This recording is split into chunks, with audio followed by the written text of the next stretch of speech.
بسم الله الرحمن الرحيم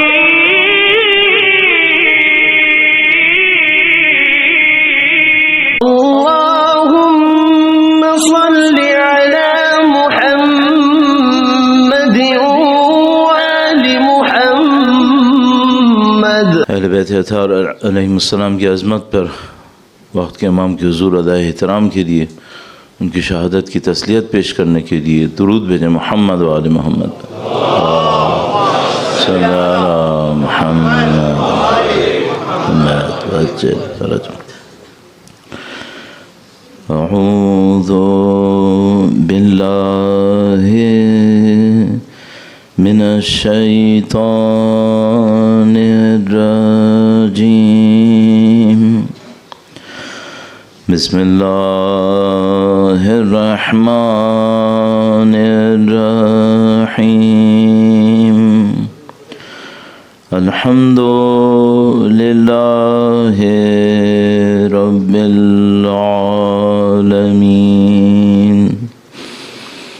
والصلاة والسلام على سید الانبیاء والمرسلین، حبیب الہ العالمین ابی القاسم محمد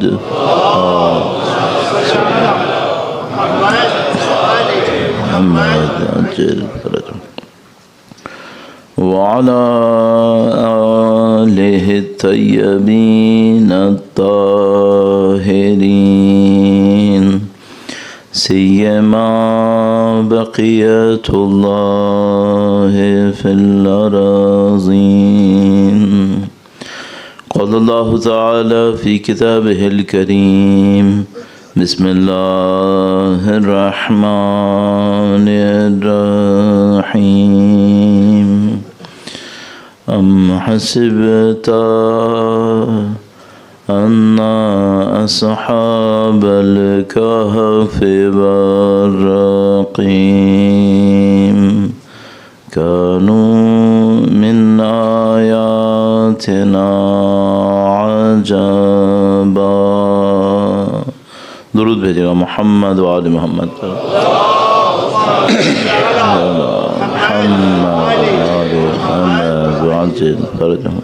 خدا مختار کا انتہائی لطف ہے، انتہائی کرم ہے۔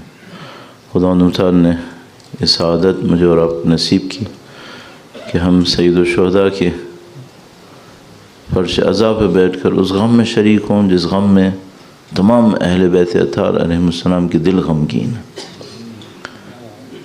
نہیں معلوم یہ رابطہ کس قسم کا رابطہ ہوگا کہ آپ کسی ایسے عظیم الشان ہستی کے ساتھ شریک ہو رہے ہوں، جب ان کا دل غمگین ہو آپ کا دل غمگین ہو، جب ان کا دل خوش ہو آپ کا دل خوش ہو۔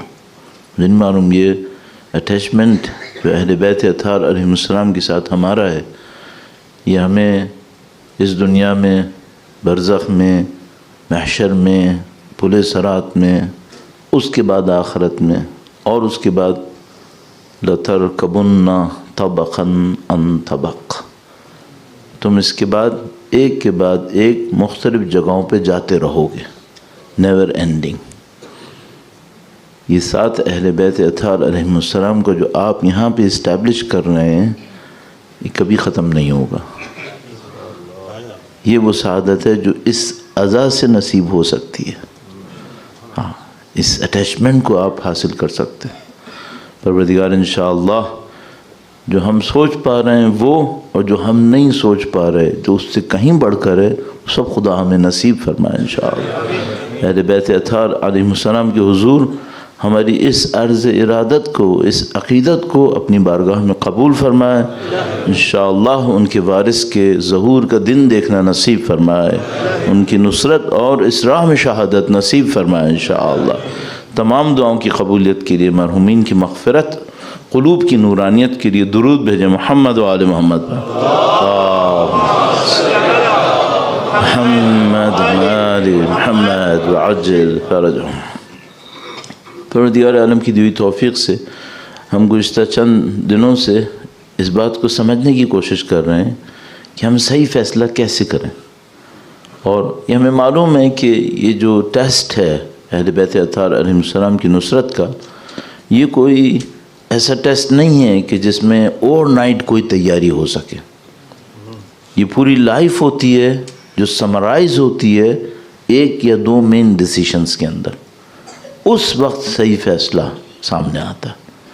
تو ایسا نہیں ہے کہ مثال کے طور پر کوئی ایک آدمی کسی میراتھن کے اندر جانا چاہتا ہے، 30 کلومیٹرز اس کو بھاگنا ہے، اور وہ ایک رات پہلے پریکٹس شروع کرے گا. نہیں، یہ نہیں ہو سکتا. تو اس کے لیے اس کو کئی مہینے بھاگنا پڑے گا، اور اس کے بعد سیکھنا پڑے گا اسٹیمنا، اور اس کے بعد اسٹریٹجیز اور یہ اور وہ، اور پھر جا کر اس دن وہ شاید 30 کلومیٹرز کی ریس جیت لے. صحیح. ہم لوگ یہ سمجھ رہے ہیں، جو جنرل انڈرسٹینڈنگ ہے ہماری، وہ یہ کہ جب امام تشریف لائیں گے تو امتحان ہوگا. ہم یہ سمجھ رہے ہیں. صحیح ہے. میں آپ کی خدمت میں عرض کروں گا، اس دن رزلٹ ہوگا. یہ امتحان ہے.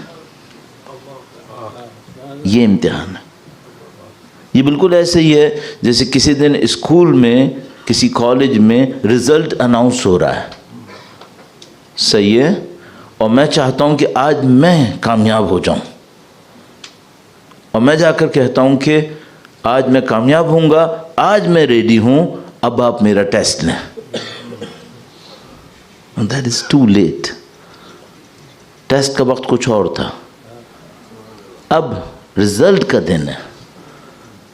خداوند متعال قرآن کریم میں فرماتا ہے کہ ان کو پہلے کسب کرنا ہوگا اپنے ایمان کو، پہلے سے کسب کرنا ہوگا اپنے ایمان کو، پھر بعد میں دیر ہو جائے گی. تمہاری ہر پریکٹس کلو وشربو کے اندر ہے. تمہاری ہر گیدرنگ اسی طرح کھانا ہے جیسے کلو من الطیبات وعملوا صالحا. تم ایک غلط آدمی کے ساتھ بیٹھ گئے، یہ عقل طیب ہے؟ نہیں، یہ عقل نجس ہے. کیوں بیٹھے تھے؟ کوئی مسجد میں کھانا کھاتا ہے، پیتا ہے؟ تو خدا نے کیوں کہا تھا؟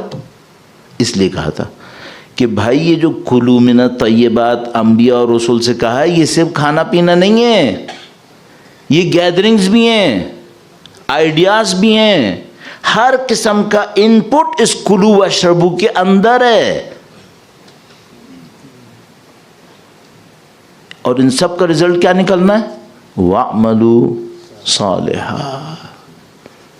اب مجھ سے کوئی کہتا ہے مولانا میں کیوں صبح کو نماز کے لیے نہیں اٹھ پاتا ہوں؟ تو میں اس سے کہتا ہوں تم جلدی سو، رات کو تھوڑا سا کم کھاؤ، اور یہ کرو اور وہ کرو. یہ سب میں کہہ رہا ہوتا ہوں، میں بھی کہتا ہوں، صحیح ہے. لیکن مجھے پتا ہوتا ہے کہ کلو واشربو صرف کھانا پینا نہیں ہے، یہ کہانی کچھ اور ہے. سب سے پہلے مجھے اس سے پوچھنا چاہیے، یہ بتاؤ تم پورے 24 گھنٹے موبائل پہ دیکھتے کیا کیا ہو؟ یہ بھی تو کلو ہے، یہ بھی تو کلو ہے. کیوں؟ صبح کو تمہیں اٹھانا اسی قلب نے ہے جس کو تم نے سب کچھ دیکھ کے گندا کیا ہے،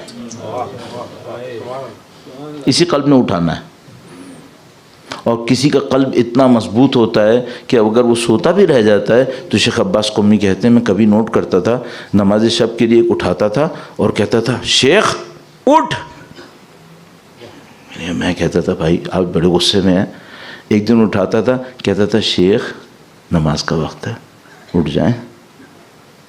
میں حیران رہتا تھا.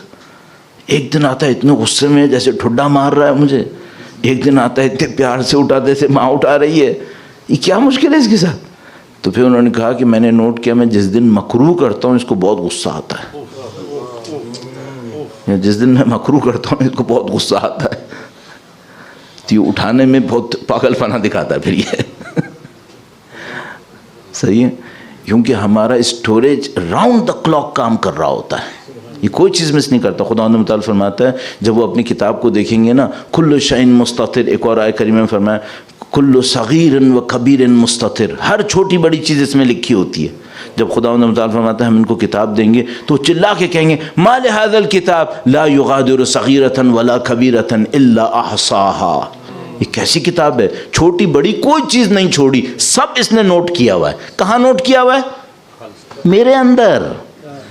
کوئی ویڈیو فلم نہیں چاہیے ایکسٹرا، میرا وجود بتائے گا یہ کیا کر کے لایا ہے، میرا وجود۔ میں ہی ریکارڈر ہوں، میں ہی اسٹوریج ہوں، میں ہی پروسیسر ہوں، میں ہی ڈیسیشن میکر ہوں، یہ سب کچھ میرے اندر ہے۔ اس کو کہتے ہیں قلب۔ قلب ایک فینومینل ایگزسٹنس کا پارٹ ہے ہمارا۔ الحمدللہ کافی چیزیں کہہ سکے، الحمدللہ رب العالمین۔ اس کے اوپر محنت کرنی ہے مجھے اور آپ کو۔ ہر مکروہ، ہر مباح، ہر واجب، ہر مستحب، حرام کا ذکر ہی نہیں، یہ سب ہماری وجود کے اوپر راؤنڈ دا کلاک اپنا اثر ڈال رہا ہے، اور یہ بتاتا ہے کہ اب اس کی نالج بڑھے گی یا اس کی نالج گھٹے گی۔ اگر نالج کی پریکٹس بڑھ گئی، قلب سفید، انلائٹڈ، ریفلیکٹنگ، ورنہ ڈارک، بلاکڈ، لوزر۔ یہ راؤنڈ دا کلاک ہو رہا ہے، ہر سیکنڈ میں چینج ہو سکتا ہے۔ ایک درخت ہوتا ہے نا، ایک دفعہ 6 فٹ کا ہو گیا، ابھی 3 فٹ کا نہیں ہوگا انٹل انلیس تم اسے کاٹ دو۔ ہمارا وجود ایک رات میں 20 فٹ کا ہو سکتا ہے، ایک رات میں اتنا سا ہو سکتا ہے۔ یہ ہمارے وجود میں بڑی عجیب طاقت ہے خدا نے رکھی ہے، بہت فلیکسیبل ہے، یہ اچھا بھی ہے۔ اور یہ وہ چیز ہے جس کو خدا نے فرمایا کہ ہم نے اس کو اعلیٰ علیین میں خلق کیا، اور اسفل سافلین بھی جا سکتا ہے۔ یہ صحیح ہے، الحمدللہ یہ معاملہ ہے۔ اب ہمیں بہت کچھ ابھی اس پہ بات کرنی ہے، کل اس کے اوپر ہم نے اس کو اور بڑھانا ہے۔ یہ قلب جو سفید ہوتا ہے یہ اور کیسے سفید ہوتا ہے، اس کے اوپر بات کرنی ہے۔ پھر ایک اور بات بھی کرنی چاہیے کبھی اپنے جیسوں کے لیے، وہ کہ اگر قلب سیاہ ہو جائے تو اس کو صاف کیسے کرتے ہیں، یہ بھی تو بات کرنی چاہیے، صحیح ہے، کیونکہ خدا کبھی کسی کو نا امید نہیں کرتا۔ لا تقنطوا من رحمت اللہ، میرے بندوں سے کہہ دو کہ کبھی میری امید سے نا امید مت ہونا، صحیح۔ تو بہت بڑا ایک پارٹ جو ہمارے سیاہ کو بھی سفید کر سکتا ہے وہ ذکر حسین ہے۔ کبھی ایسا ہوتا ہے کسی سسٹم کے اندر لوگوں کو اویئر نہیں کیا جاتا، انہیں ایک طرف دھکا دیا جاتا ہے، سب چلنا شروع کر دیتے ہیں، چلتے رہتے ہیں، ان کو خود بھی نہیں پتہ ہوتا ہم کر کیا رہے ہیں۔ اس کو سادہ اردو زبان میں کہتے ہیں بھیڑ چال۔ بکریوں کی طرح، گایوں کی طرح چلتے رہتے ہیں، ایک کے پیچھے ایک، صرف ایک لاجک ہوتی ہے، چونکہ باقی بھی یہی کر رہے ہیں، دیٹس اٹ، سب یہی کر رہے ہیں، میں بھی یہی کر رہا ہوں۔ جب بھی آپ کو کوئی یہ کہے چونکہ سب یہ کرتے ہیں، آپ سمجھ جاؤ یہ بھیڑ چال ہے، یہ خدا نے نہیں مانگا تھا۔ خدا نے کیا مانگا تھا؟ قرآن کریم جگہ جگہ ارشاد فرماتا ہے سوچتے کیوں نہیں ہیں، سمجھتے کیوں نہیں ہیں؟ تو آپ کو اپنے دین کے اندر، مکتب کے اندر، اسکول آف تھاٹ کے اندر ڈیولپمنٹ چاہیے، آپ کو اپنے اندر ترقی چاہیے، سوچنا شروع کریں، ہر چیز پہ سوچیں۔ اور یہ جو سوچنا ہے، سمجھنا ہے، یہ آپ کو اس خطرے سے بچا لے گا جس کو ہم کئی دفعہ کہہ چکے ہیں، اور Q&A کے اندر خاص کر اس کے اوپر بات کی تھی کہ کبھی ریچولز میں باڈی باقی رہ جاتی ہے، سول ختم ہو جاتی ہے، اور یہ ہر دین کے ساتھ ہوتا ہے، کوئی اس میں ایکسیپشن نہیں ہے، سب کے ساتھ یہ ہوتا ہے۔ اپیئرنس باقی رہ جاتی ہے، اسپرٹ، سول، لاجک، فلسفی، آئیڈیالوجی سب ختم۔ عربی میں کہتے ہیں شعور، لاجک، شعار، سلوگن۔ آپ کے میرے ساتھ یہ نہ ہو جائے کہ شعار باقی رہے، شعور ختم ہو جائے۔ جب بھی یہ کام ہوگا پھر ایک نسل، 2 نسل بعد وہ شعار بھی ختم ہو جائے گا۔ یہ آپ ہم جیسے اسٹوڈنٹس سے یہ بات ہمیشہ کے لیے سن لیں کہ اگر شعار کو سلوگن کو بغیر شعور کے کہا یا یہ ختم ہو جائے گا یا ڈائیورٹ ہو جائے گا، کہیں اور چلا جائے گا۔ مجھے زیادہ مثالیں نہیں دینی ہیں، اپنی بات سے نزدیک لانا ہے۔ ایک مثال اگر مجھ سے کوئی پوچھے، دوسرے مذہب سے بھی دے سکتا ہوں، اپنے کرسچینٹی میں چلے جائیے، کرسمس ایک مثال ہے۔ کس کا جشن منا رہے ہیں؟ حضرت عیسیٰ علیہ السلام کا۔ حضرت عیسیٰ علیہ السلام، زہد، تقوی، دنیا کو ترک کرنا۔ کرسمس میں کیا ہے؟ اس میں کچھ بھی نہیں۔ اپنی مثال دوں، عید الاضحیٰ، قربانی کی عید۔ کیا قربان کیا؟ حضرت ابراہیم علیہ السلام نے اللہ کے حکم پر اپنا بیٹا قربان کرنے کا ارادہ کیا تھا۔ ہماری قربانی کی عید اس وقت نفس پرستی کی ہے۔ کیوں؟ شعار باقی ہے، شعور ختم۔ اب آپ کو اسی کے اوپر سوچنا ہے، باقیوں کے ساتھ ایسا نہ ہو جائے، اسی کے اوپر مزید سوچنا۔ اور جب آپ اپنے دین کے اندر سوچنا شروع کر دیتے ہیں، سمجھنا شروع کر دیتے ہیں، دین آپ کو ڈیولپ کرتا ہے۔ دین آپ کے اندر ایک نئی چیز دیتا ہے، دین فکر دیتا ہے۔ اس خاطر کہ انسان بعض اوقات صرف آنکھوں سے دیکھتے ہیں، عقل سے نہیں سوچتے۔ وقت کے امام کی نصرت کیسے ہوگی؟ اچھا، آج کی کلچر میں آ جاتا ہوں بالکل اپنی کلچر میں، جو ہماری اس وقت ڈومیننٹ کلچر ہے۔ اس میں آپ کسی سے کہیں کہ ایک امام تشریف لانے والے ہیں، تم نے ان کی مدد کرنی ہے۔ اب جو کچھ میں اپنی آنکھوں سے دیکھ چکا ہوں اور کانوں سے سن چکا ہوں، اس میں سے عرض کروں تو بندہ کہتا ہے مولانا اس کا مطلب ہے مجھے پیسہ جمع کرنا ہے۔ یہ تمہارے پاس کہاں سے آ گئی بات؟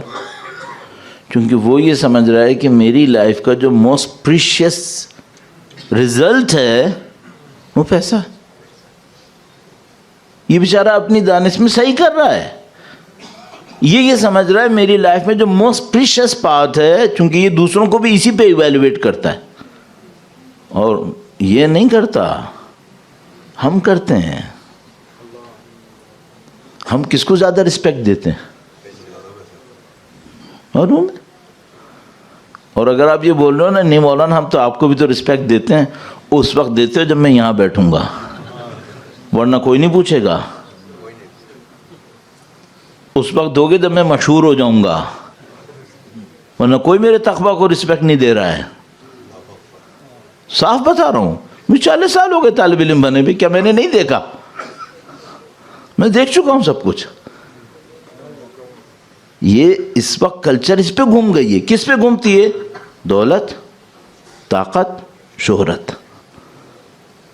یا ویلتھ ہو، یا پاور ہو، یا فیم ہو۔ کہاں تقویٰ، کہاں پرہیزگاری؟ اب مثال کے طور پر اس سے کوئی امام کی نصرت کرنی ہے، تیاری کرو، کیا کہے گا کہ بینک بیلنس بڑھاؤ، پیسہ بناؤ۔ اللہ کا شکر ہے کسی نے مجھ سے یہ بات کہی تھی، اب وہ ختم ہو گیا، اللہ کا شکر، الحمدللہ وہ چینج ہو گیا۔ لیکن ایسا بھی ہوا ہے، اگنورنس کی حد دیکھو۔ یہ جو میں بتا رہا ہوں نا یہ ہوا ہے، یہ کوئی 10-12 سال پہلے کی بات ہے، کوئی 200 سال پہلے کی بات نہیں کر رہا ہوں۔ ابھی 10-12 سال پہلے میں دنیا میں ایک جگہ پہ گیا، اب وہاں پہ ایسا نہیں ہوتا۔ انہوں نے مجھے رپورٹ کیا کہ مولانا آ جاؤ، کوئی بات نہیں، ناراضگی کافی ہے لیکن اب ہم نہیں کر رہے یہ۔ تو وہاں پہ بندے نے مجھے بتایا، جو کمیونٹی کا چیئرمین، اس نے خود مجھے بتایا، کہ کوئی اور کہتا نا میں نہیں یقین کرتا، اس نے خود مجھے بتایا کہ مولانا میری اس سینٹر کی اتنی ایکسس انکم ہے، خرچوں کے علاوہ اتنی ہے، میں رپورٹ نہیں کروں گا کتنی ہے ورنہ شاید آپ سمجھ جاؤ۔ میں نے پوچھا تم اس کا کیا کر رہے ہو؟ کیونکہ تمہارے سراؤنڈنگ میں اورفنز میں دیکھ رہا ہوں تم انہیں کچھ نہیں کر رہے، دوسری چیزیں دیکھ رہا ہوں تم وہاں بھی کچھ نہیں کر رہے۔ کہنے لگا نہیں مولانا میں کچھ نہیں کرتا ہوں۔ اس نے خود مجھے بتایا، کہنے لگا میں سارا پیسہ بینکوں میں رکھ رہا ہوں، امام زمانہ کو دوں گا۔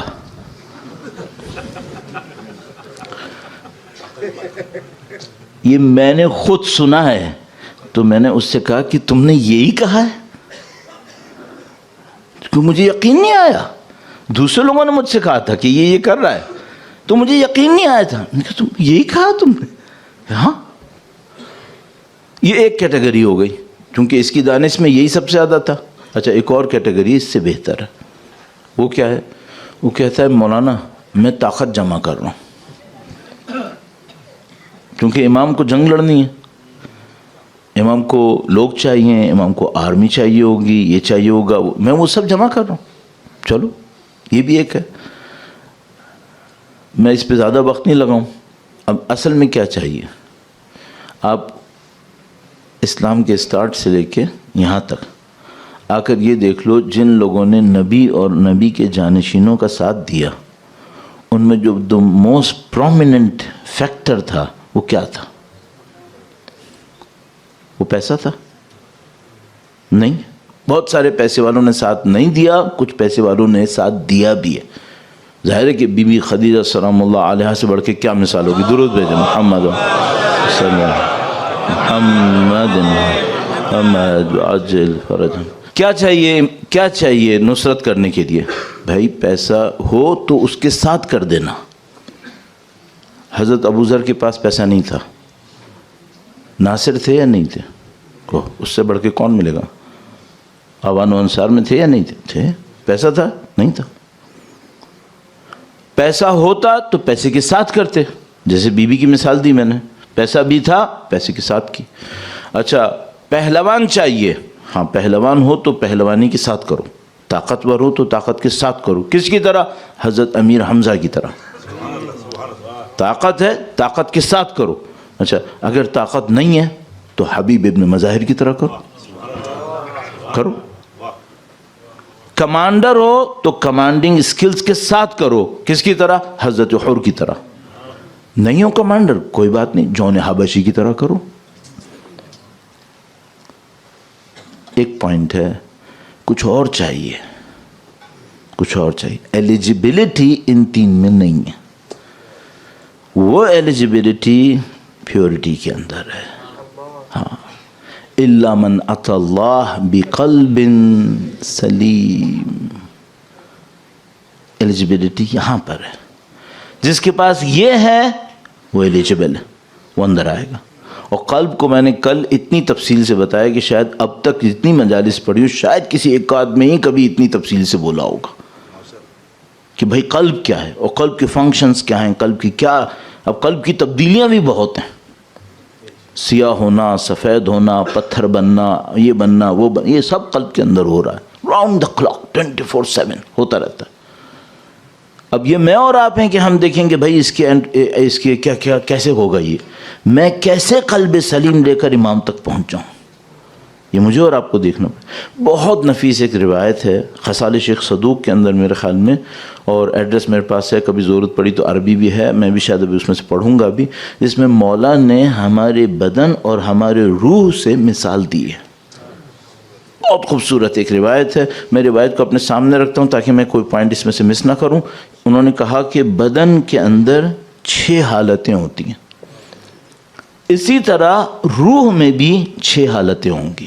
توحید شیخ صدوق میں, شیخ صدوق کی کتاب ہے التوحید, اس کے اندر ہے صفحہ نمبر 300 پہ, اور اس میں مولا کا یہ فرمان ہے, مولا امیر المومنین علی ابن ابی طالب علیہ الصلوۃ والسلام, محمد وعجل فرج. میں عربی کم اور اس کی ایکسپلینیشن پہ زیادہ جاؤں گا. امام نے فرمایا کہ جس طرح جسم میں 6 حالتیں ہوتی ہیں. کون سی 6 حالتیں؟ نمبر 1, یا صحیح ہوتا ہے صحت مند, یا مریض ہوتا ہے. سب اپنے اندر اس کو فیل کر سکتے ہیں سوائے ایک حالت کی جو موت ہے, وہ ابھی تھوڑی دیر بعد آئے گی, ابھی نہیں آئے گی. یا صحت مند ہوتا ہے یا مریض ہوتا ہے, یا موت ہے یا حیات ہے, یا سو رہا ہے یا جاگ رہا ہے. 6 ہو گئی, صحیح ہے. یا زندہ ہے یا مر گیا, یا سو رہا ہے یا جاگ رہا ہے, یا صحت مند ہے یا مریض ہے. 6 حالتیں ہو گئیں. فرمایا روح پہ بھی یہی 6 حالتیں ہیں. یہ روح کون ہے؟ وہی قلب, وہی قلب. کیا اس پہ بھی 6 حالتیں آتی ہیں؟ مولا وہ جو مرا ہوا ہے وہ کون سا ہے؟ فرمایا موت اس کی جہالت ہے. اگر جاہل ہے اس کا مطلب ہے یہ موت ہے. جہالت موت ہے. قلب کی موت جہالت ہے. ڈیڈ باڈی سے کچھ ایکسپیکٹ کرو گے تم؟ بلکہ ڈیڈ باڈی سے تو لوگوں کو ڈر لگتا ہے. حقیقت بتاؤں جاہل آدمی سے بہت ڈرنا چاہیے. ڈیڈ باڈی تو بیچاری تھپڑ بھی نہیں مار سکتی. اس جاہل کا نہیں پتہ یہ کیا مصیبت کرنے والا ہے. جاہل سے بہت ڈرنا چاہیے. بس مشکل سب سے بڑی یہ ہے کہ خود نہ ہو. سب سے بڑی مصیبت یہ کہ خود جاہل نہ ہو. امام نے فرمایا 6 حالتیں. ایک زندہ ہے یا مردہ ہے. جو مردہ ہے جس کا قلب وہ جاہل انسان ہے. جاہل کیا مطلب؟ حقیقت کچھ نہیں جانتا. اپنے دماغ میں تانے بانے جوڑے ہوئے ہیں اس نے، یہ ہوگا وہ ہوگا. خدا کے بارے میں بھی وہ کہتا ہے جس کا کچھ نہیں پتا کہاں سے نکال کے لایا. بس بول رہا ہے. یہ جاہل ہے. اگر جاہل ہے ڈیڈ باڈی ہے، اس کے قلب کے اندر کچھ نہیں ہونے والا ہے. ٹھیک ہے. دوسرے مقابلے میں کیا ہے؟ کچھ علم ہے، کم از کم زندہ تو ہے. الحمدللہ. چلو اس کے اندر علم ہے، کم سے کم خدا کو مانتا ہے، نبی کو مانتا ہے، قرآن کو مانتا ہے، قیامت کا ذکر کرتا ہے، نبی کے اولاد کا ذکر کر رہا ہے. اس کا مطلب ہے زندہ تو ہے. اس کے بعد کیا ہے؟ اس کے بعد صحت ہے یا مریض ہے. امام نے فرمایا کذالک الروح فحیاتها علمها وموتها جہلها ومرضها. مریض ہوتا ہے تو کیا ہوتا ہے؟ شک میں ہوتا ہے. شک میں ہوتا ہے. پتہ نہیں یہ صحیح ہے، پتہ نہیں وہ صحیح ہے. تو امام فرمایا جس طرح باڈی مریض ہوتی ہے. اب دیکھو سادہ سی بات ہے، ہم میں سے سب کو کبھی نہ کبھی کوئی فلو ہوتا ہے. ویسے بھی انگلینڈ ہے، یہاں تو زندہ مردہ سب کو ہوتا ہے. یہاں بھی تو انگلینڈ ہے. تو اگر جیسی آپ کی طبیعت خراب ہوئی، نعوذ باللہ تھوڑی سی طبیعت بگڑی، بخار ہے، اب آپ ہیلدی پرسن کی طرح ایکٹیویٹی کر سکتے ہیں؟ نہیں. اب آپ سے ایکسپیکٹڈ بھی نہیں ہوتا. کوئی آپ کو چھٹی دے دے گا، کوئی یہ کر دے گا، کوئی وہ کر دے گا. کہ بھائی یہ مریض آدمی ہے. صحیح ہے. تو جس کی قلب میں مرض ہو وہ علم حاصل کرے گا مزید. کیا مرض ہے اس کو؟ اس کو شک لگا ہوا ہے. اس کو قرآن بھی یقین نہیں دیتا. اس کو حدیث سے یقین نہیں آتا. کسی چیز سے یقین نہیں آتا. اس کو شک کی بیماری لگ گئی ہے. اب یہ ایکٹیو ہیلدی بندے کی طرح ایکٹیویٹی کر سکتا ہے؟ نہیں کر سکتا. اس کی ڈیولپمنٹ رک گئی ہے. کب تک رکی رہے گی؟ جب تک یہ شک میں ہے. جب تک یہ شک میں ہے اس کی ایکٹیویٹی نہیں آنے والی. تو یہ ہو گیا مریض جو کہ شک میں ہے. اور اگر صحت مند ہوتا تو کیا ہوتا؟ تو یقین ہوتا. ہاں پھر یقین ہوتا. اچھا اب آپ نے دیکھا کہ کیوں بعض اوقات ایسا ہوتا ہے کہ ایک آدمی 20 سال 30 سال زندگی گزار دیتا ہے، اسپریچول کوئی ڈیولپمنٹ نہیں ہوتی. کیونکہ یہ شک میں بیٹھا رہتا ہے. اچھا آپ کہیں گے مولانا شک تو سب کو آتا ہے. ہاں بالکل صحیح بات ہے. مولا کا ایک فرمان ہے، فرمایا شک بہت اچھا راستہ ہے، پیسج اچھا ہے، بہت بری منزل ہے. اسٹے کرنے کے لیے یہ جگہ بہت بری ہے. شک دماغ میں آئے کوئی مسئلہ نہیں، کوئی شیطان نے لایا، کوئی بھی لے کر آئے کوئی مسئلہ نہیں ہے. گزر جاؤ یہاں سے، یقین پہ پہنچ جاؤ. شک آیا خدا ہے یا نہیں ہے، جاؤ ریسرچ کرو، پوچھو لوگوں سے میرے ذہن میں شک آیا کہ خدا ہے یا نہیں ہے. ٹھیک ہے ریسرچ کرو.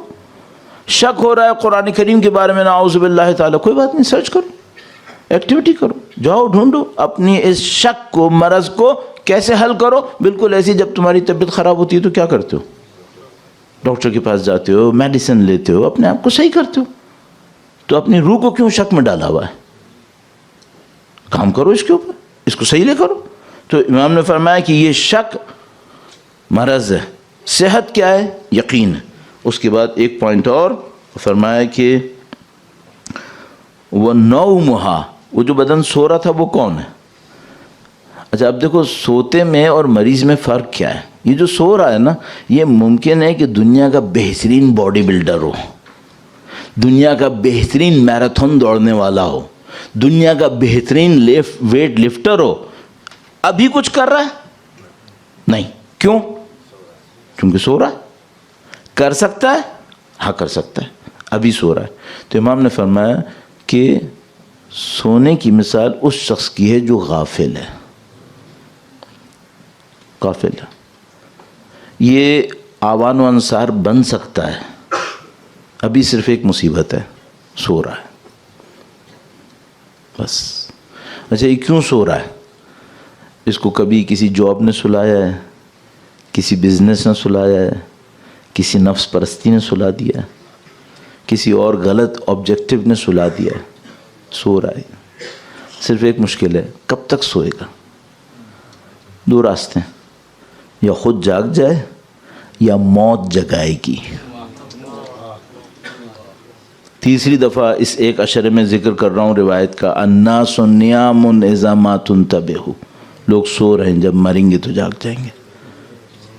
خود جاگنا ہے خود جاگ جاؤ، نہیں جاگو گے موت جگائے گی، پھر کوئی ڈیولپمنٹ نہیں ہے. خود جاگ جاؤ. جاگ جاؤ کیا مطلب؟ غفلت سے باہر آؤ، لائف کے آبجیکٹیو کو آئیڈینٹیفائی کرو، اس کی طرف بڑھو. کس نے راستہ روکا؟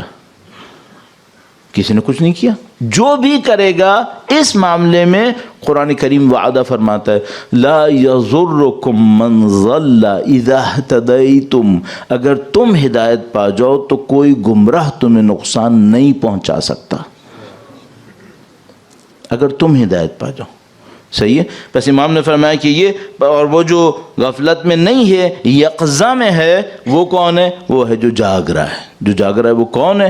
وہ جس نے سب چیزوں کو اپنے دماغ میں رکھا ہوا ہے، وہ جاگ رہا ہے.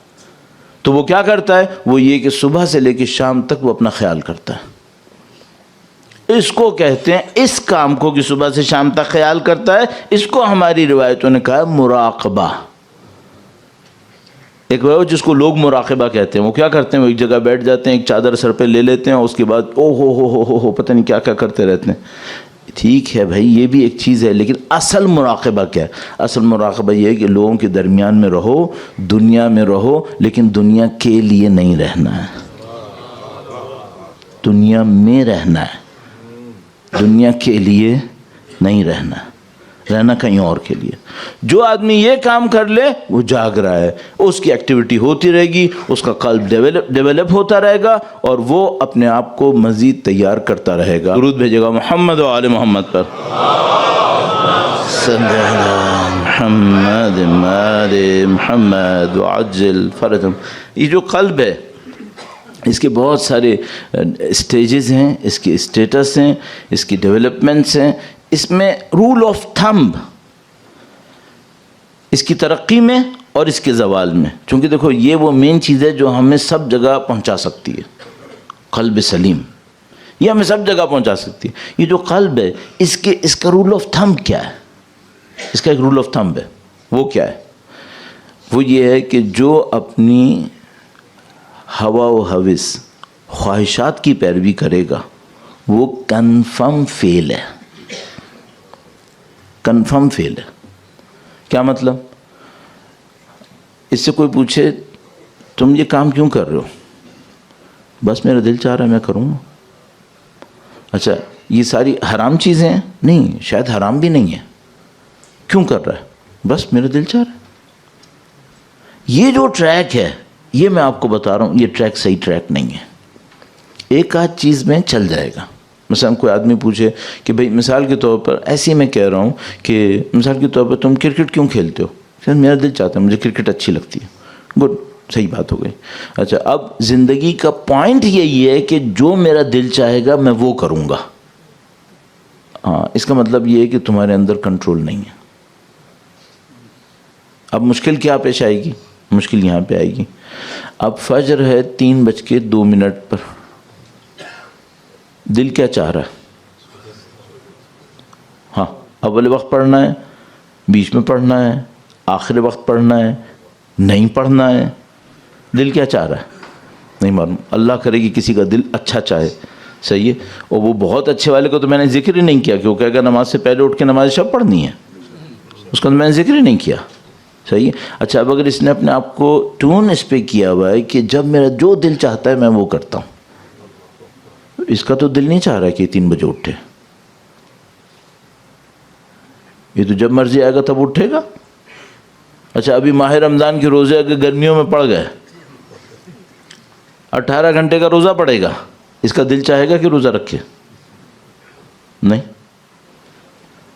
یہ دل کی چاہتے چاہتے چاہتے چاہتے امام کے پاس پہنچے گا؟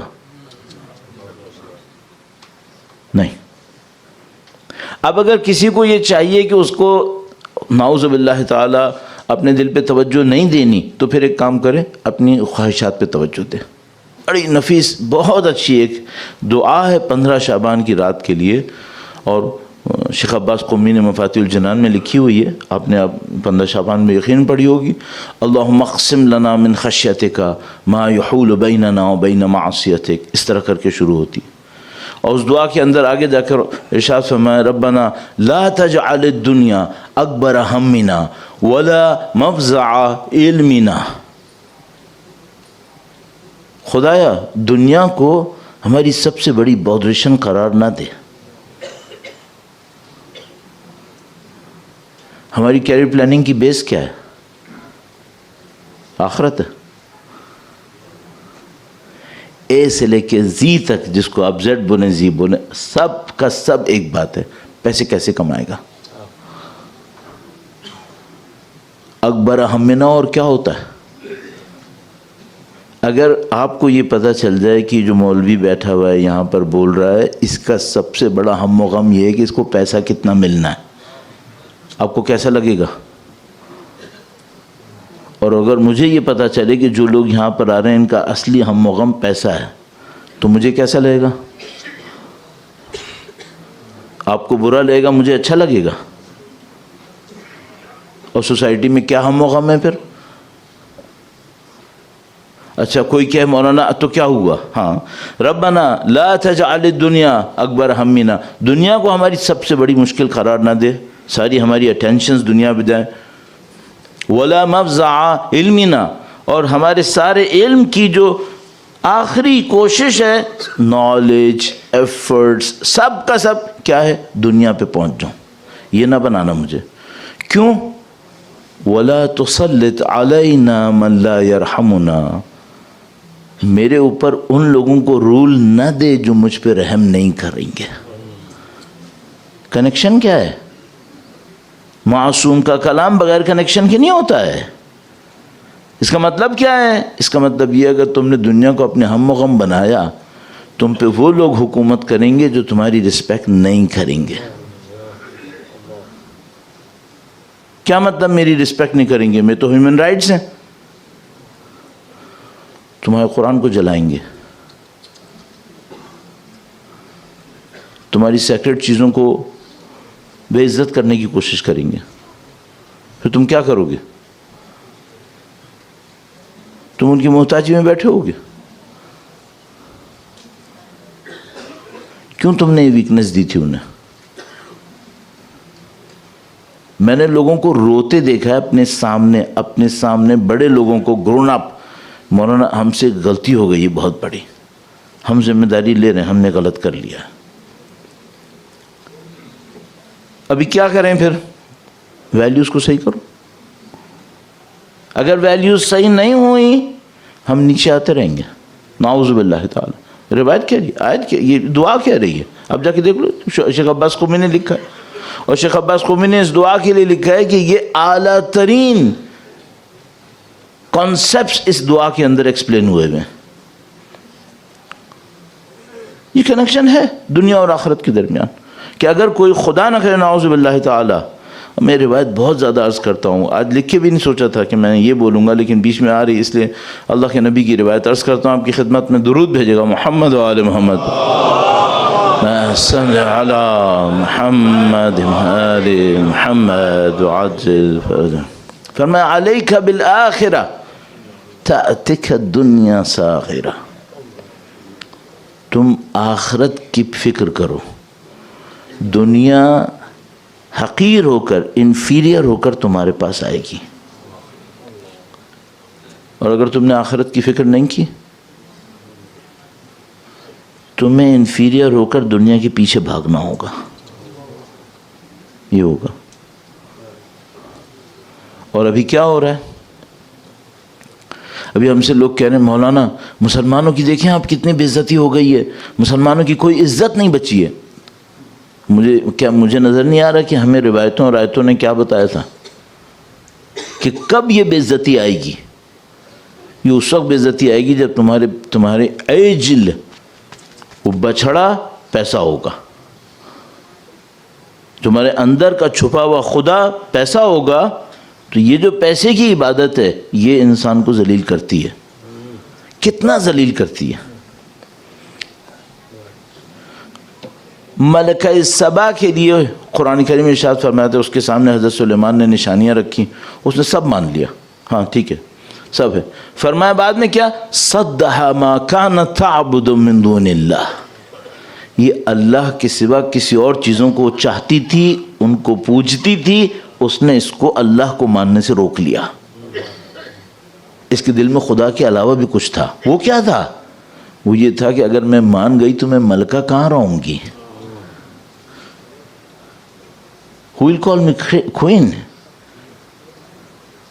یہ اپنے دل میں کسی اور کو پوجا کر رہی تھی۔ اچھا آپ کہیں گے نہیں مولانا وہاں پہ لکھا ہے عبادت، تو اس کا مطلب ہے یہ کسی کے سامنے سجدہ کرتی ہوگی۔ نہیں، سجدہ نہیں ہوتی عبادت، جو آپ کے ڈیسیشنز کو طے کرے وہ معبود ہے۔ آپ کہیں گے مولانا کہاں سے آپ نے نئی ویکیبلری؟ ارأیت من اتخذ الہہ ہواہ، کیا تم نے اس شخص کو دیکھا ہے جو اپنی ہوا و ہوس کی عبادت کرتا ہے؟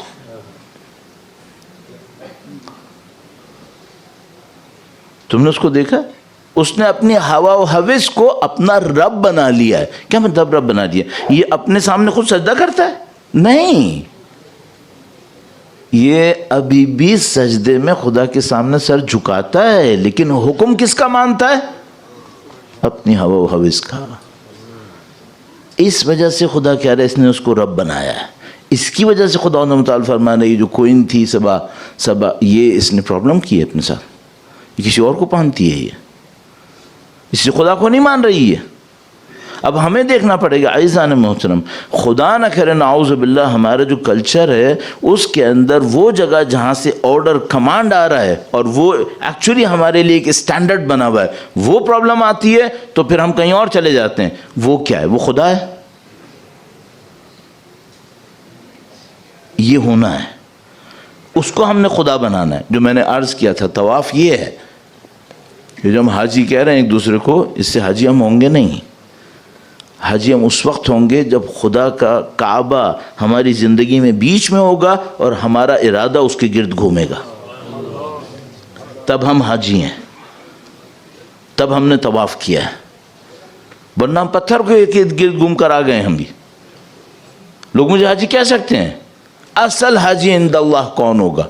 اصل حاجی وہ ہوگا جس کا خدا مرکز میں ہوگا، لائف اس کے اوپر گھومے گی۔ یہ ہے پرابلم کہ اگر آپ اپنی نالج کے اوپر پریکٹس کریں گے تو آپ کا قلب ڈیولپ ہوگا، وہ قلب کے اندر جب ڈیولپمنٹ ہوگی، اس میں انلائٹمنٹ آئے گی تو وہ نالج لے کر آئے گا۔ صحیح ہے؟ روایت دیکھیے گا، اللہ کے نبی سے روایت ہے، درود بھیجے گا محمد و آل محمد پر۔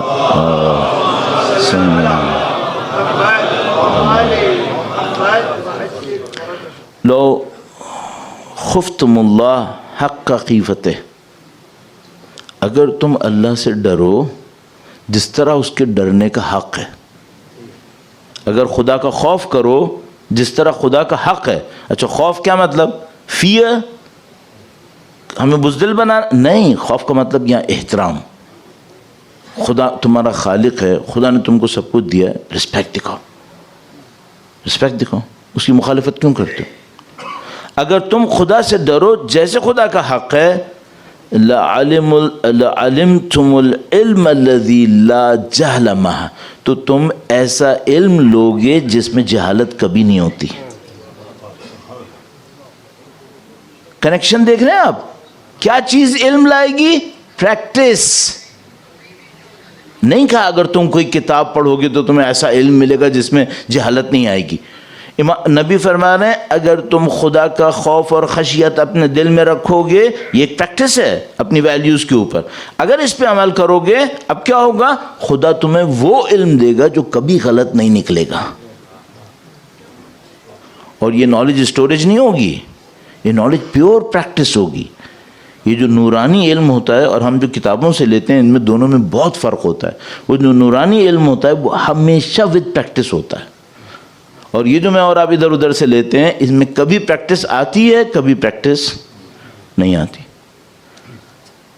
تو اب یہاں یہ میں نے یہ اسپیشلی اس حدیث کو لکھا تھا تاکہ کنیکشن کلیئر کرے کہ پریکٹس آپ کو نالج دے گی. ایک وہ نالج ہے جو مجھے اور آپ کو اپنے ریسورسز سے لینا ہے، دوسری وہ نالج ہے جو ہمیں پریکٹس سے ملنی ہے. نہیں کریں گے پریکٹس نالج نہیں آئے گی. اچھا اس کی نشانی کیا ہوتی ہے؟ ڈاؤٹ رہ جائے گا ہمیشہ. کتاب پڑھ لی، آرگومنٹ سالڈ ہے، فلسفیکل آنسر کوئی نہیں ہے، کنوینسڈ نہیں. کیوں؟ ابھی پریکٹس نہیں کیا. اب دو روایتیں اس پر کہ اگر عمل نہیں کیا تو کیا ہوگا. صحیح ہے. البتہ یہ روایتیں دونوں پازیٹیو سائڈ پر ہیں لیکن رزلٹ آپ خود دیکھ لیں گے. یہ روایت میں عرض کر رہا ہوں مولا پانچویں امام محمد ابن باقر علیہ الصلوۃ والسلام، محمد باقر علیہ السلام، صلی علی محمد محمد وعجل فرج. بہرحال پانچویں امام کی روایت آپ کی خدمت میں عرض کروں. من عاملہ، غور فرمائیے گا، من عاملہ، خالی جگہ ابھی بھی نظر آ رہی ہے، بعد میں اب اگلی دفعہ کروں گا. من عمل بما یعلم علمہ اللہ ما لا یعلم، جو عمل کرے اس پر جو وہ جانتا تھا خدا اس کو وہ علم دے گا جو وہ نہیں جانتا تھا. اب اس سے زیادہ کلیئر کیا ہوگا؟ جو عمل کرے اس پر جو وہ جانتا تھا خدا وہ علم دے گا جو وہ، اب میں ایک اور جملہ بولوں، وہ علم دے گا جو کوئی بھی کتاب سے نہیں جان سکتا تھا. ہاں کیونکہ وہ اوپر سے دے گا، وہ اوپر سے دے گا. اچھا ہم عربی زبان میں جب بھی ہم کوئی ٹیکسٹ پڑھتے ہیں، عربی آپ کو پتہ ہے بہت بہت زیادہ کمپلیکیٹڈ اور میننگ فل لینگویج ہے. صحیح ہے. عربین مبین، عربی مبین ہے. اس عربی میں جو ہم ٹیکسٹ پڑھتے ہیں اور اس کو ٹرانسلیٹ کرتے ہیں اس کو ہم کہتے ہیں جو اسپیل آؤٹ ہوا ہے، یعنی منطوق، نطق، بولا گیا. صحیح ہے. جیسے ہم کہتے ہیں ایک کلام ہے، یہ منطوق کیا ہے؟ صحیح ہے، کیا بولا ہے؟ تو اس کے پیچھے فوراً ایک اور ورڈ آتا ہے جس کو کہتے ہیں مفہوم. اب سمجھ میں کیا آیا ہے؟ صحیح ہے. بس ایک وہ پارٹ ہوتا ہے کلام کا جو بول دیا گیا ہے، اور ایک وہ پارٹ ہو گیا ہے جو بولا تو نہیں ہے لیکن بالکل obvious ہے، سمجھ میں آ رہا ہے. اچھا مثلا اگر تمہیں یہ چیز چاہیے 3 بجے تک آ جانا، صحیح ہے، تو اس نے کیا کنوے کیا؟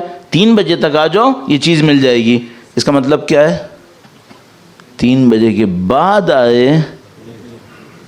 اچھا یہ منطوق ہے، بولا ہے؟ نہیں، یہ مفہوم ہے. اچھا یہ کیا ڈاؤٹ فل ہے یہ مفہوم؟ اگر میں کہوں 3 بجے تک آ جاؤ تو مل جائے گا، اب مفہوم کیا ہے؟ 3 بجے کے بعد آئے نہیں ملے گا. بولا تھا آپ نے؟ نہیں بولا نہیں تھا. اوبویس ہے بالکل. ابھی اگر آدمی 3 بجے کے بعد آئے اور کیا آپ نے کہا تھا 3 بجے تک آ جاؤ تو مل جائے گا، تو میں ابھی آپ نے یہ تو نہیں بتایا تھا کہ 3 بجے کے تک نہیں آئے تو کیا ہوگا؟ تو آپ بولو گے کہ میں سمجھ جاتا تم عقل مند ہو. عقل مند تو سمجھ جاتا ہے یہ باتیں. صحیح ہے.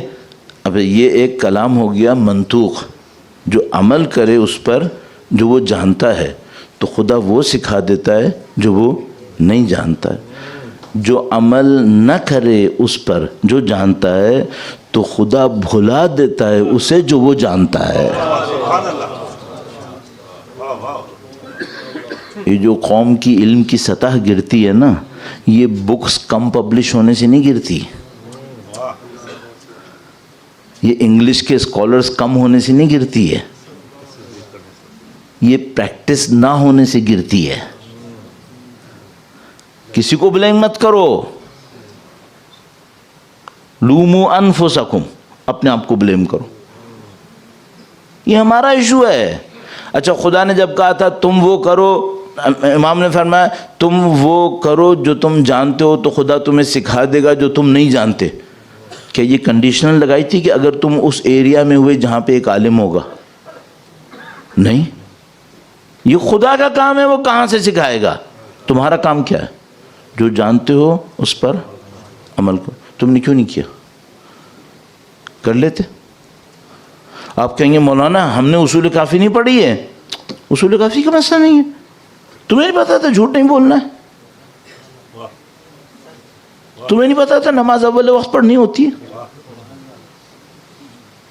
اس کو پڑھنے کے لیے کون سا اصول کافی چاہیے؟ یہ تو تمہیں پتا تھا۔ تمہیں نہیں پتا تھا فحشا کیا ہوتی ہے، منکرات کیا ہوتی ہیں؟ کیوں کیا؟ کیوں ٹی وی پہ بیٹھ کے پوری فیملی کے ساتھ فحش چیزیں دیکھی؟ کیوں دیکھی؟ کیا خدا نے نہیں کہا تھا کہ لا تتبعوا خطوات الشیطان انہ یامرکم بالسوء والفحشاء؟ کیوں فحشا کو اڈاپٹ کیا تھا؟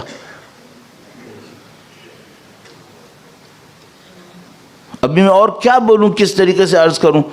وہ فیملیز جو ان فحشا کا ایک جنریشن پہلے سوچ ہی نہیں سکتی تھیں، کامنلی ان کی فیملیز میں ہے، اور ہم سب لوگ پھنسے ہوئے اس کے اندر۔ اور ہم نے اس کی کیوں کیا؟ یہ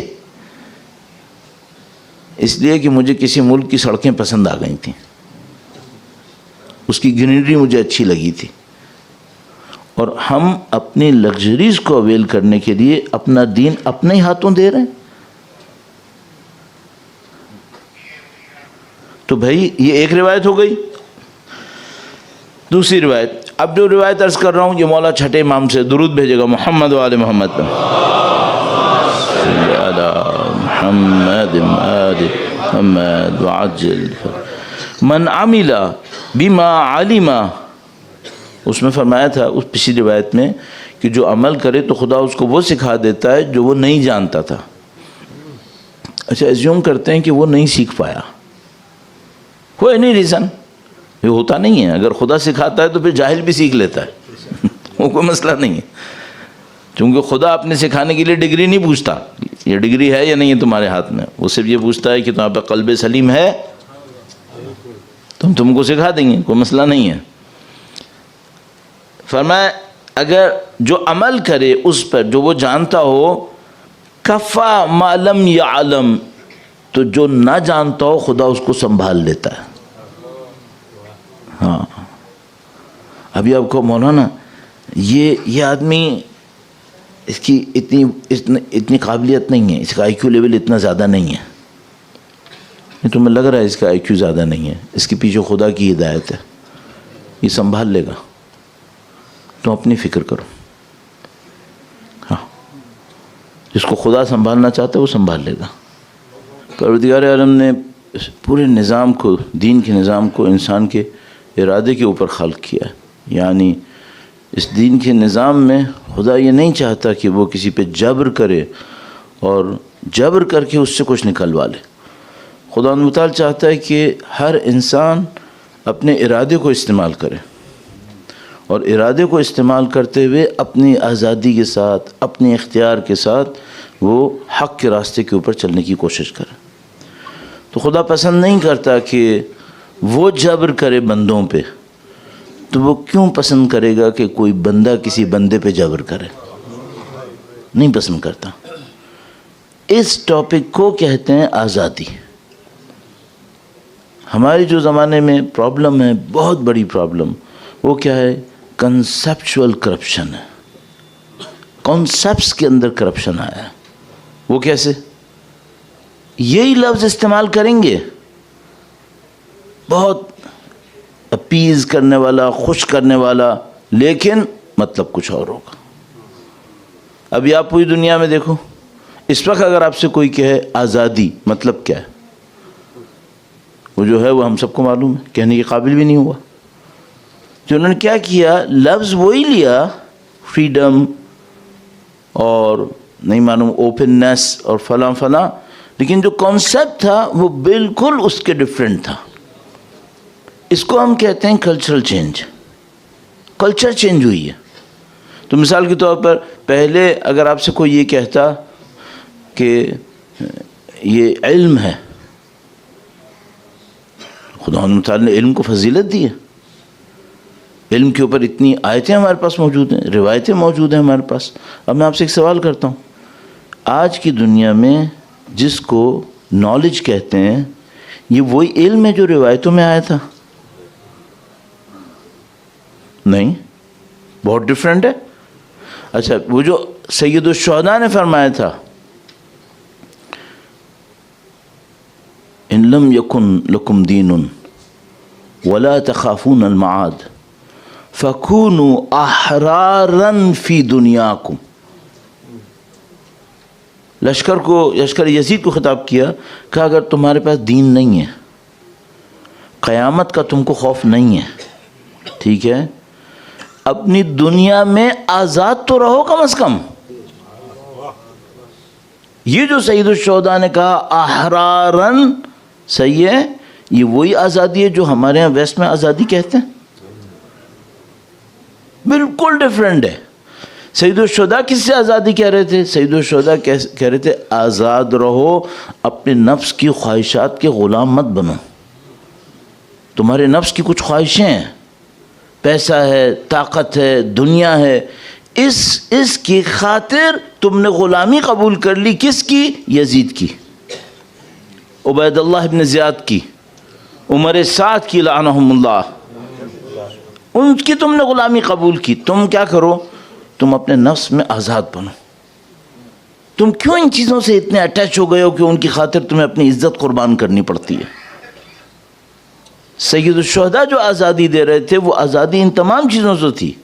لہذا مولا نہج البلاغہ میں ارشاد فرماتے ہیں، درود بھیجے گا محمد و آل محمد پر، صلی علی محمد آل محمد وعجل فرجہم. امام نے فرمایا کہ خدا متعال نے دین کا پیغام بھیجا تاکہ وہ جو زنجیریں انسانوں کے اوپر پڑی ہوئی تھیں، اغلال، قرآن کریم کے الفاظ میں بھی اغلال التی کانت علیہم، وہ جو زنجیریں ان کے اوپر پڑی تھیں، دین چاہتا تھا یہ زنجیریں توڑ دے. زنجیریں کس چیز کی تھیں؟ ایک نے قبیلے کے نام پر لوگوں کو غلام بنایا ہوا تھا، ایک نے دولت کے نام پہ غلام بنایا ہوا تھا، ایک نے بت کو سامنے رکھ کر پیچھے سے بت کی آوازیں نکالتا تھا، ان کو غلام بنا لیا. یہ جو کہتا تھا کہ یہ بت کہہ رہا ہے کہ قربانی دو، بت کہتا تھا قربانی دو؟ نہیں. اچھا، جب یہ قربانی ہو جائے گی تو بت کھائے گا اسے؟ نہیں. تو کون کہہ رہا ہے کہ قربانی دو؟ بت کے پیچھے ابو جہل بیٹھا ہوا ہے، وہ کہہ رہا ہے. اور جب یہ قربانی ہو جائے گی تو کس کے کام آئے گی؟ یہ ابو جہل کے کام آئے گی. خدا نے فرمایا تم کیوں اس طرح سے دوسروں کے غلام بنے ہو؟ آزاد بنو. ایک بہت بڑے رائٹر تھے ایجپشین، ہر چیز ہر آدمی کی صحیح نہیں ہو سکتی. جو معصوم ہوتا ہے یہ صرف اس کا ریوارڈ ہوتا ہے، یہ اس کی میرٹ ہوتی ہے کہ اس کی ہر چیز صحیح ہوتی ہے. باقی کسی کی نہیں بٹھا کے لکھو گے تو کہو 100% کوئی صحیح نکلے گا، 100% نہیں ہوتا ہے. ایجپٹ کے ایک رائٹر تھے سید قطب، انہوں نے ایک بک لکھی. انہوں نے لکھی بک جس کا میں ٹرانسلیٹ ایسے کروں گا، 20ویں صدی کی جاہلیت. ہم ایج آف اگنورنس کس کو کہتے ہیں؟ رسول اللہ سے پہلے. کیا ایج آف اگنورنس واپس بھی آتا ہے؟ کنفرم روایتوں میں ہے کہ ہم واپس آتا ہے. تو یہ جو ہے یہ کیا ہے؟ یہ ابو جہل اور ابو لہب کی جاہلیت نہیں ہے، یہ ماڈرن ٹائمز کی جاہلیت ہے. ماڈرن ٹائمز کی جاہلیت. ہاں، میں بہت معذرت چاہوں گا اگر ایک دو جملے اس سلسلے میں عرض کروں. جاہلیت کے زمانے میں لوگ خانہ کعبہ کے اطراف میں آدھے برہنہ ہو کر طواف کرتے تھے. تو خدا متعال نے فرمایا یہ شیطان ہے جو تم کو فحشاء کا حکم دیتا ہے. اب آج کے دور میں جو فحشاء ہے یہ کس کے حکم پہ ہے؟ یہ کس کے حکم پر ہے؟ ظاہر شیطان کے حکم پر ہے. تو وہ شیطان بت کے پیچھے بیٹھا ہوا ہے اور کسی اور کی زبان سے بول رہا ہے. اور جاہلیت 20th سینچری کے اور 21st سینچری کے جو جاہل ہیں وہ شیطان سے سوال نہیں کر رہے کہ ہم فحشاء کیوں ایکسیپٹ کریں. خدا تعالیٰ نے قرآن کریم میں بہت نشانیاں دی ہمیں اس بات کی. مثلا فرمایا کہ وہ جب انہوں نے حضرت آدم اور حوا نے بدت لہما سوآتہما تخصفان علیہما من ورق الجنہ، جیسے ہی خدا نے کہا تھا اس شجر کے پاس مت جانا، اس کا فروٹ مت کھانا، جیسے ہی کہا بدت لہما سوآتہما وطفقا یخصفان علیہما من ورق الجنہ، تو ان کی ساری جو برائیاں تھیں وہ کھل کے سامنے آ گئیں۔ تو اس سے سمبولک ایکسپریشن یہ نکلتا ہے کہ جب کوئی قوم برائی کی طرف جانے لگتی ہے اس میں فحشا روٹین بنتی ہے، فحشا اس کا روٹین بنتی ہے، اور جب ایک دفعہ فحشا کسی سوسائٹی کے اندر پھیل جاتی ہیں، اس کا مطلب کیا ہے؟ اس کو خداوند متعال نے فرمایا تھا خطوات الشیطان، یہ شیطان کی فٹ اسٹیپ ہیں۔ ایک دفعہ جب ان فٹ اسٹیپ پہ پاؤں رکھ دیا اب خدا سے بہت دور چلے گئے۔ وَلَا تَتَّبِعُوا خُطُوَاتِ الشَّيْطَانِ، کیوں؟ يَأْمُرُكُمْ بِالسُّوءِ وَالْفَحْشَاءِ، تم شیطان کی پیروی نہیں کرنا، یہ تم کو سوء اور فحشا کی کے حکم دیتا ہے۔ بالکل کلیئر ہے یہ سب، لیکن اب مشکل کیا ہو گئی؟ کلچرل پیراڈائم ایسا چینج ہوا ہے، اب آپ لاکھ بولتے رہو یہ فحشا ہے بھائی، لیکن اس کے پاس ہمارے پاس ایک تعویل ہے، مولانا یہ ہماری ایفرٹس ہیں ان کے ساتھ انٹیگریشن کے لیے، یہ ہم نے یوں سوچا ہوا ہے، اور یہ کبھی نہیں ہوگا۔ کیوں؟ صرف ہم لوگ اپنی آئیڈینٹی لوز کر رہے ہوں گے، جو مصیبت آئے گی وہ ہم لوگ اپنی آئیڈینٹی لوز کر رہے ہوں گے، اور یہ یہاں پر وہاں پر ہر جگہ پتہ نہیں کتنی دفعہ ہوا ہے۔ اب مجھے آپ کی خدمت میں چند آیات عرض کرنی ہے جو میں ایک دو دن سے سوچ کے آتا ہوں کہ میں کروں گا، اور پھر میں کہیں اور چلے جاتا ہوں۔ پوائنٹ کیا ہے؟ پوائنٹ یہ ہے کہ مجھے اپنے امام کی نصرت کرنی ہے، اور نصرت کرنے کے لیے مجھے صحیح فیصلے کرنے ہیں۔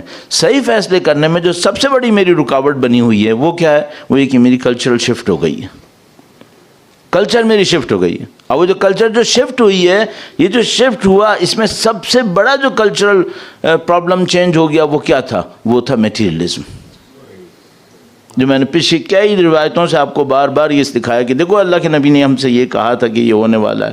وہ یہ جو شفٹ ہوا، میٹیریلزم آیا ہمارے پاس۔ اب میں صرف ایک دو جملے میں اس کو پڑھوں اور پھر وہ آیت کی طرف آتا ہوں۔ کوئی مجھ سے کہے مولانا کیا چاہتے ہو؟ دنیا میں نہیں رہنا ہے؟ کس نے کہا کہ نہیں رہنا؟ دنیا میں رہنا ہے، دنیا کے لیے نہیں رہنا ہے، رہنا آخرت کے لیے۔ دنیا میں رہنا ہے، چیلنج تو یہی ہے۔ خدا نے چیلنج یہی دیا، ورنہ وہ نہیں کہتا کہ مثلا تم پہاڑوں پہ جاؤ، غاروں میں جاؤ۔ اللہ کے نبی نے جیسے ہی سنا کہ کچھ لوگ دور چلے گئے، فوراً تشریف لائے ممبر کے اوپر، اور روایت کے بقول ابا لٹکی ہوئی تھی، پرواہ نہیں کی، اور ممبر پہ آ کر کہا کہ جو شہروں کو چھوڑ کر جنگلوں پہاڑوں میں جائے گا یہ مجھ میں سے نہیں ہے۔ شہر میں رہنا ہے، دنیا میں رہنا ہے، لیکن دنیا کے لیے نہیں رہنا ہے۔ اب دنیا کے لیے نہیں رہنا ہے تو کیا کرنا ہے؟ نمبر ایک، اس کو میں بھی آیتوں سے دکھاؤں گا آپ کی خدمت میں۔ پہلی بات، اپنی تمام زندگی کا ہم و غم دولت مت بناؤ۔ اسپریچول ڈیولپمنٹ یہ سب سے بڑی بات ہے۔ قد افلح من زکاہا وقد خاب من دساہا، 11 قسموں کے بعد آیا ہے، میں تکرار نہیں کروں گا۔ پہلی بات، اسپریچول ڈیولپمنٹ مین آبجیکٹو ہے خلقنا الانسان فی احسن تقویم، یہ احسن تقویم ہے۔ دوسری بات، جو کچھ دنیا سے مل رہا ہے، جو کچھ دنیا سے مل رہا ہے، ایک سیکنڈ کے لیے مت سوچنا میرا ہے۔ خدا نے قرآن کریم میں جہاں کہیں کہا ہے صدقہ دو، ہمیشہ گارنٹیڈ ہمیشہ کہا ہے جو میں نے تمہیں دیا ہے اس میں سے دو۔ اب یہ بہت لطیف ایک نقطہ ہے، وہ کیا ہے؟ جو آدمی یہ سمجھ رہا ہے نا پیسہ اس کا ہے، اس کا صدقہ بھی قبول نہیں ہے، چونکہ خدا نے قرآن میں ہمیشہ کہا ہے اس پیسے میں سے دینا جو میں نے دیا ہے۔ اس کا مطلب ہے اگر ایک آدمی کہہ رہا ہے یہ پیسہ میرا ہے، ٹھیک ہے، وہ خدا کی حاکمیت کو نہیں ایکسیپٹ کر رہا ہے، اس معاملے میں کہہ رہا ہے میں نے اپنی کوشش سے کمایا ہے، ٹھیک ہے، اس کا مطلب ہے اس کو صدقہ دینے سے پہلے سب سے پہلے تو یہ کریکشن کرنی پڑے گی کہ پیسہ میرا نہیں ہے۔ کیوں؟ اگر یہ پیسہ اپنا سمجھ رہا ہے نا تو صدقہ دے کے اللہ پہ احسان جما رہا ہے۔ اور خداوند متعال نے قرآن کریم میں فرمایا کہ لا تبطلوا صدقاتکم بالمن والاذی، یہ منتیں جمع کر اذیت دے کر اپنے صدقوں کو باطل مت کرو. کس پہ یہ کس پہ منت رکھ رہا ہے؟ یہ منت رکھ رہا ہے خدا پہ. صحیح ہے. خدا کہہ رہا ہے تم نے بندے پہ بھی منت رکھی نا کہ میں نے تجھے دیا ہے، یہ بھی گیا، تم تو مجھ پہ منت رکھنے آ رہے ہو. بندے پہ بھی احسان کیا نا کہ میں نے تم کو دیا تھا. ابھی بہت ہوتے ہیں ہاں، زیادہ تر ہوتے ہیں ایسے، کم ہوتے ہیں جو نہیں ہوتے. تو وہ کیا کہتے ہیں، مثلا کہیں پہ دیتے ہیں تو سامنے والے سے یہ توقع رکھتے ہیں کہ وہ کہیں یہ میرے محسن ہے، میں نے دیا ہے تو میں نے اس پہ احسان کیا ہے تو یہ میرے محسن ہے. تو میں نے دیکھا ہے کہ وہ سٹنگز میں کہیں بیٹھے ہوں گے تو وہ اس کی طرف یوں کر کے دیکھ رہا ہوگا کہ وہ کہے گا یہ میرے محسن ہے. یہی جو تم نے ایکسپیکٹ کیا نا کہ یہ میرے لیے کچھ کرے، اب یہ تمہاری اور اس کے درمیان ایک ٹرانزیکشن ہوئی ہے، خدا کے ساتھ نہیں ہوئی ہے. یہ تمہاری اس کے درمیان ایک ڈیلنگ ہے. تم نے اس پہ احسان کیا، اس نے تمہارے احسان کو پبلکسائز کر دیا. قول الذین، خدا نے متعال فرما رہا ہے کہ اب قوم سپلٹ ہو گئی ہے. اب قوم سپلٹ ہوئی دو گروپ میں. ایک وہ گروپ ہے جس کو دنیا چاہیے، ایک وہ ہے جس کو آخرت چاہیے. اب وہ جو گروپ ہے دنیا والا وہ چلا گیا قارون کی طرف. قول الذین یریدون الحیات الدنیا، جن کو دنیا کی زندگی چاہیے تھی وہ یہ کہنے لگے یا لیتا مثل ما اوتی قارون، کاش ہمارے پاس بھی وہ ہوتا جو قارون کے پاس ہے. اب اللہ کہاں گیا بیچ سے؟ کاش یہ کہتے کاش خدا ہمیں بھی وہ دیتا جو قارون کو دیا ہے. اگر دنیا ہی چاہیے تھی تو کم سے کم توحید کو تو مت چھوڑو. وہ بھول گئے سارا. ابھی یہ نہیں کہہ رہے کاش خدا ہمیں وہ دے دیتا جو قارون کو دیا ہے. ایک تو کہ یہ بھی نہیں مانگنا چاہیے تھا. اس بدبخت کو دیکھ رہے ہو بغاوت کرنے کھڑا ہوا ہے، تم وہی مانگنے آئے ہو جس کو امیر المومنین 3 طلاقیں دیتے ہیں. اس کے سب عاشق ہیں،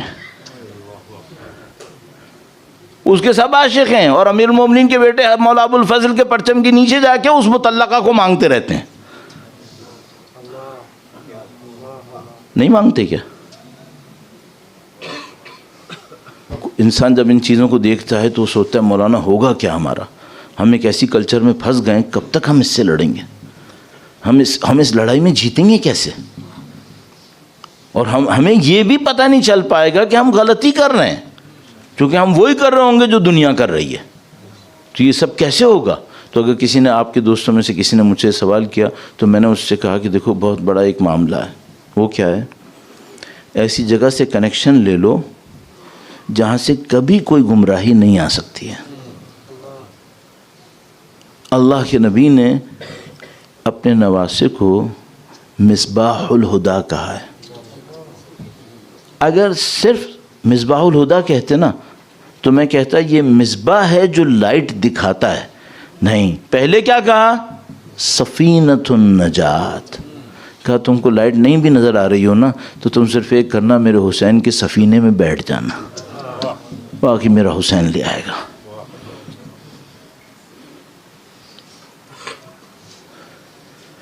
مجھے تقریباً یقین ہو گیا ہے اگر کوئی خلوص دل سے ہر روز امام حسین کی ایک زیارت پڑھتا رہے خلوص دل کے ساتھ، اور سید الشہداء سے مانگ کے پڑھے کہ مولا آپ سفینۃ النجات ہیں، میں آپ کی کشتی میں آنا چاہتا ہوں، مجھے تقریباً یقین ہے، سمجھ لو مور دین 90%، اگر کوئی خلوص دل سے، کبھی کیا ہوتا ہے زیارت پڑھتا ہے دنیا کے لیے، اس کو امام دنیا دے دیں گے، ہدایت شاید نہ ملے. زیارت پڑھو ہر روز ایک زیارت، پروبیبلی ضرورت ہے تو عاشورہ پڑھ سکتے، بہت ہی اچھی بات ہے، چاہے 100 دفعہ نہ پڑھو، ایک دفعہ پڑھو. ہر روز ایک زیارت پڑھیں سید الشہداء کی، اس ہدف سے، صرف ایک ہدف سے. وہ کیا؟ بولا مجھے آپ کی پناہ چاہیے، آپ کا دین محفوظ رہے گا، آپ کو سفینۃ النجات سے نصیب ہوگا. اور اگر کوئی ایک کام کر لے، صبح شام چاہے ایک آنسو، صبح شام، ایک دفعہ صبح ایک دفعہ شام، امام حسین کے غم میں بہا لے، اگر کوئی یہ کام کر لے خلوص کے ساتھ، یہ بندہ امام وقت کے ساتھ جائے گا. روایت میں اس طرح سے ہے کہ کتب رجل الیہ، کسی مرد نے سید الشہداء کو کوئی لیٹر بھیجا خط بھیجا اور اس میں کہا اعظنی بحرفین، مجھے صرف 2 جملوں سے ایک نصیحت کریں. اس نے کہا مجھے نصیحت کریں، تھوڑی سی نصیحت 2 جملوں میں بس. امام نے یہ جملہ ارشاد فرمایا، یہ جملہ لکھ کے بھیجا، من حاول امرا بمعصیۃ، جو شخص گناہ کر کے کسی چیز کو لینے کی کوشش کرے. اچھا ابھی فوراً ہمارا ذہن کہے گا کوئی کیوں گناہ کر کے لینے کی کوشش کرے گا؟ بہت ہے. جو صبح کو نہیں اٹھتا نماز پڑھنے کے لیے ڈیلیبریٹلی، وہ کیا پلان کر رہا ہے؟ اس کی پلاننگ یہ ہے کہ مجھے جسم کو آرام دینا ہے گناہ کر کے، یہ اس کا پلان ہے. جو غلط چیزیں فحشا اسکرینز پہ دیکھ رہا ہے، اس کا کیا پلان ہے؟ اس کا پلان یہ ہے کہ مجھے اپنے آپ کو فریش کرنا ہے یا انٹرٹین کرنا ہے گناہ کر کے. تو یہ کوئی اسٹرینج سی بات نہیں ہے، یہ وہ ہے جو ہو رہا ہے. من حاول امرا بمعصیۃ، جو گناہ کر کے کسی چیز کی کوشش کرے، کان اسرع افوت لما یرجو، جس چیز کو لینے کی کوشش کرے گا یہ بہت تیزی سے اس کے ہاتھ سے نکل جائے گی. وَأَسْرَعَ لِمَجِيءِ مَا يَحْذُرُ، اور جس چیز سے ڈر رہا تھا یہ اور تیزی سے اس کے پاس آئے گی. اب خدا نہ کرے اس مثال کے اندر میں نے سوچا تھا کہ میں جسم کو آرام دوں، نعوذ باللہ تعالی ایک گناہ کر کے. اب اس بات کو اس بندے کو تیار ہونا چاہیے، اسی جسم سے بیماری آنی ہے، یہیں سے آنی ہے. یہ مشکل ہے. اور کیا ہوگا؟ جس چیز سے ڈر رہا تھا نا اور تیزی سے آئے گی. یہ کس سے ڈر رہا تھا؟ یہ ڈر رہا تھا کہ مثال کے طور پر میں نے اگر یہ کر دیا تو میری جاب نکل جائے گی، یہ کر دیا میں ریسٹ لیس ہو جاؤں گا، میرا بزنس یہ ہو جائے گا. جس چیز سے ڈر رہا تھا اب اسی نے آنا ہے اور تیزی سے. بس امام نے فرمایا جس کا تم لینا چاہ رہے تھے تیزی سے تمہارے ہاتھ سے جائے گی، اور جس سے تم ڈر رہے تھے وہ اور تیزی سے تمہاری طرف آئے گی. صرف ایک پرابلم ہے، یہ بندہ ریئلائز کرے گا کہ کیوں آئی ہے؟ نہیں. کیوں؟ چونکہ دوسرا قانون اس کے اوپر لگے گا. وہ کون سا قانون تھا؟ کہ جب تم عمل نہیں کرو گے تو جو علم تمہارے پاس ہے وہ ہاتھ سے چلا جائے گا. اب یہ کبھی نہیں مانے گا کہ یہ جو مصیبت آئی ہے یہ اس لیے آئی ہے کہ میں نے گناہ کیا ہے. یہ آخر وقت تک بولتا رہے گا اصل میں ڈگری میری اچھی نہیں تھی نا، اس وجہ سے مجھے یہ مشکل آئی ہے. یہ 10 چیزیں لگاتا رہے گا، کبھی یہ نہیں مانے گا یہ گناہ سے ہوا. ہاں یہ جہالت آتی ہے. میں نے آپ کی خدمت میں کئی روایتیں عرض کر دیں کیسے جہالت آتی ہے. اب میں ان سب کو نہیں دہرا سکتا، سمری کی طرف جانا تھا. پھر ہم نے اس بات کے اوپر عرض کیا کہ جو سب سے بڑا تھریٹ ہے جس کو اللہ کے نبی نے فرمایا میری قوم، ہر قوم کا عجل ہوتا ہے، بچڑا ہوتا ہے جس کو سامری نے بنایا تھا، جس کے سامنے لوگوں نے سر جھکایا تھا، کہ ہر قوم کا عجل ہوتا ہے اور میری قوم کا عجل پیسہ ہے. یہ اس کے سامنے سر جھکائیں گے. اور جو چیز ڈسٹنگوشنگ فیکٹر تھا وہ کیا تھا؟ والذین اوتوا العلم، جنہیں علم ملا تھا. کون سا علم؟ وہ جو سید الشہداء کا فرمان تھا، وہ ذہن میں رکھیے گا کہ اگر تم اپنی معلومات پہ عمل کرو جو خدا نے تمہیں علم دیا ہے تو خدا تمہیں وہ علم دے گا جس میں جہالت نہیں آتی ہے. جن کے پاس وہ علم ہوتا ہے وہ اس کرٹیکل ٹائم کے اوپر فوراً سمجھ جاتے ہیں کہ اب ہم سلپ کر رہے ہیں، ہمیں یہاں رکنا ہے. اور باقی لوگ وہ فرعون کو دیکھتے ہیں اور کیا کہتے ہیں؟ یا لیت لنا مثل ما اوتی فرعون، کاش ہمارے پاس بھی یہی گاڑی ہوتی، یہی گھر ہوتا، یہی اسٹیٹس ہوتا. صرف تھوڑی سی دیر کی بات ہے. خسفنا بہ وبدارہ الارض، تھوڑی سی دیر کی بات ہے. اولو العلم اس کے زمین میں دبنے سے پہلے سمجھ گئے تھے، جاہل اس کے زمین میں سمجھنے کے بعد دیکھ پائے تھے. ہم اور آپ ان بٹوین ٹائم میں ہیں. ابھی اپنی پارٹی دیکھ لو ہم کہاں پر ہیں. ان کے ساتھ ہیں جو کہہ رہے ہیں یا لیت لنا مثل ما اوتی قارون، یا ان کے ساتھ ہیں جو اولو العلم ہیں وہ کہہ رہے ہیں ویلکم ثواب اللہ خیر، تمہیں کیا ہو گیا ہے، بدبختی میں جا رہے ہو، اللہ کا ثواب اس سے بہت بہتر ہے جو اس کو دیا گیا۔ دعا عہد کام کرے گی جب تم زہر نہ کھاؤ، اور زہر کیا ہے؟ امام کی کمپینین شپ میں آنے کے لیے بے ایمانی زہر ہے۔ فیئر کیوں نہیں ہم؟ کیونکہ ہمیں دنیا کا خوف ہے کہ اگر ہم فیئر ہوں گے تو دنیا ہمارے ہاتھ سے نکل جائے گی، اس سے بچنے کے لیے گناہ کرنا ہے۔ من حاول بمعصیۃ، نہیں ملنے کا، ملے گا بھی تو مصیبت آئے گی، یہ ہم سب کو سمجھ میں آ گیا۔ تو اب مثال کے طور پر مجھے کل امام کی نصرت کرنی ہے، میں چاہتا ہوں امام کے لشکر میں شامل ہوں، ایک اشرا اس کے اوپر بات کر لی، رزلٹ کیا دینا ہے؟ یہ رزلٹ دینا ہے مجھے، ٹھیک ہے؟ 1 2 3 کر کے کچھ چیزیں عرض کرتا ہوں، خود بھی عمل کرنے کی کوشش کروں گا، آپ بھی عمل کرنے کی کوشش کریں گے، انشاءاللہ خدا متعال کامیابی نصیب فرمائے گا۔ درود بھیجیں محمد و آل محمد پر، صلی علی محمد محمد وعجل فرج۔ اب مجھے بھی 40 سال ہو گئے تقریباً اس فیلڈ کے اندر، صحیح ہے؟ تو بہت ساری چیزیں میں نے سوچیں کہ اگر کوئی آدمی اپنے آپ کو امپروو کرنا چاہتا ہے تو کہاں سے شروع کرے۔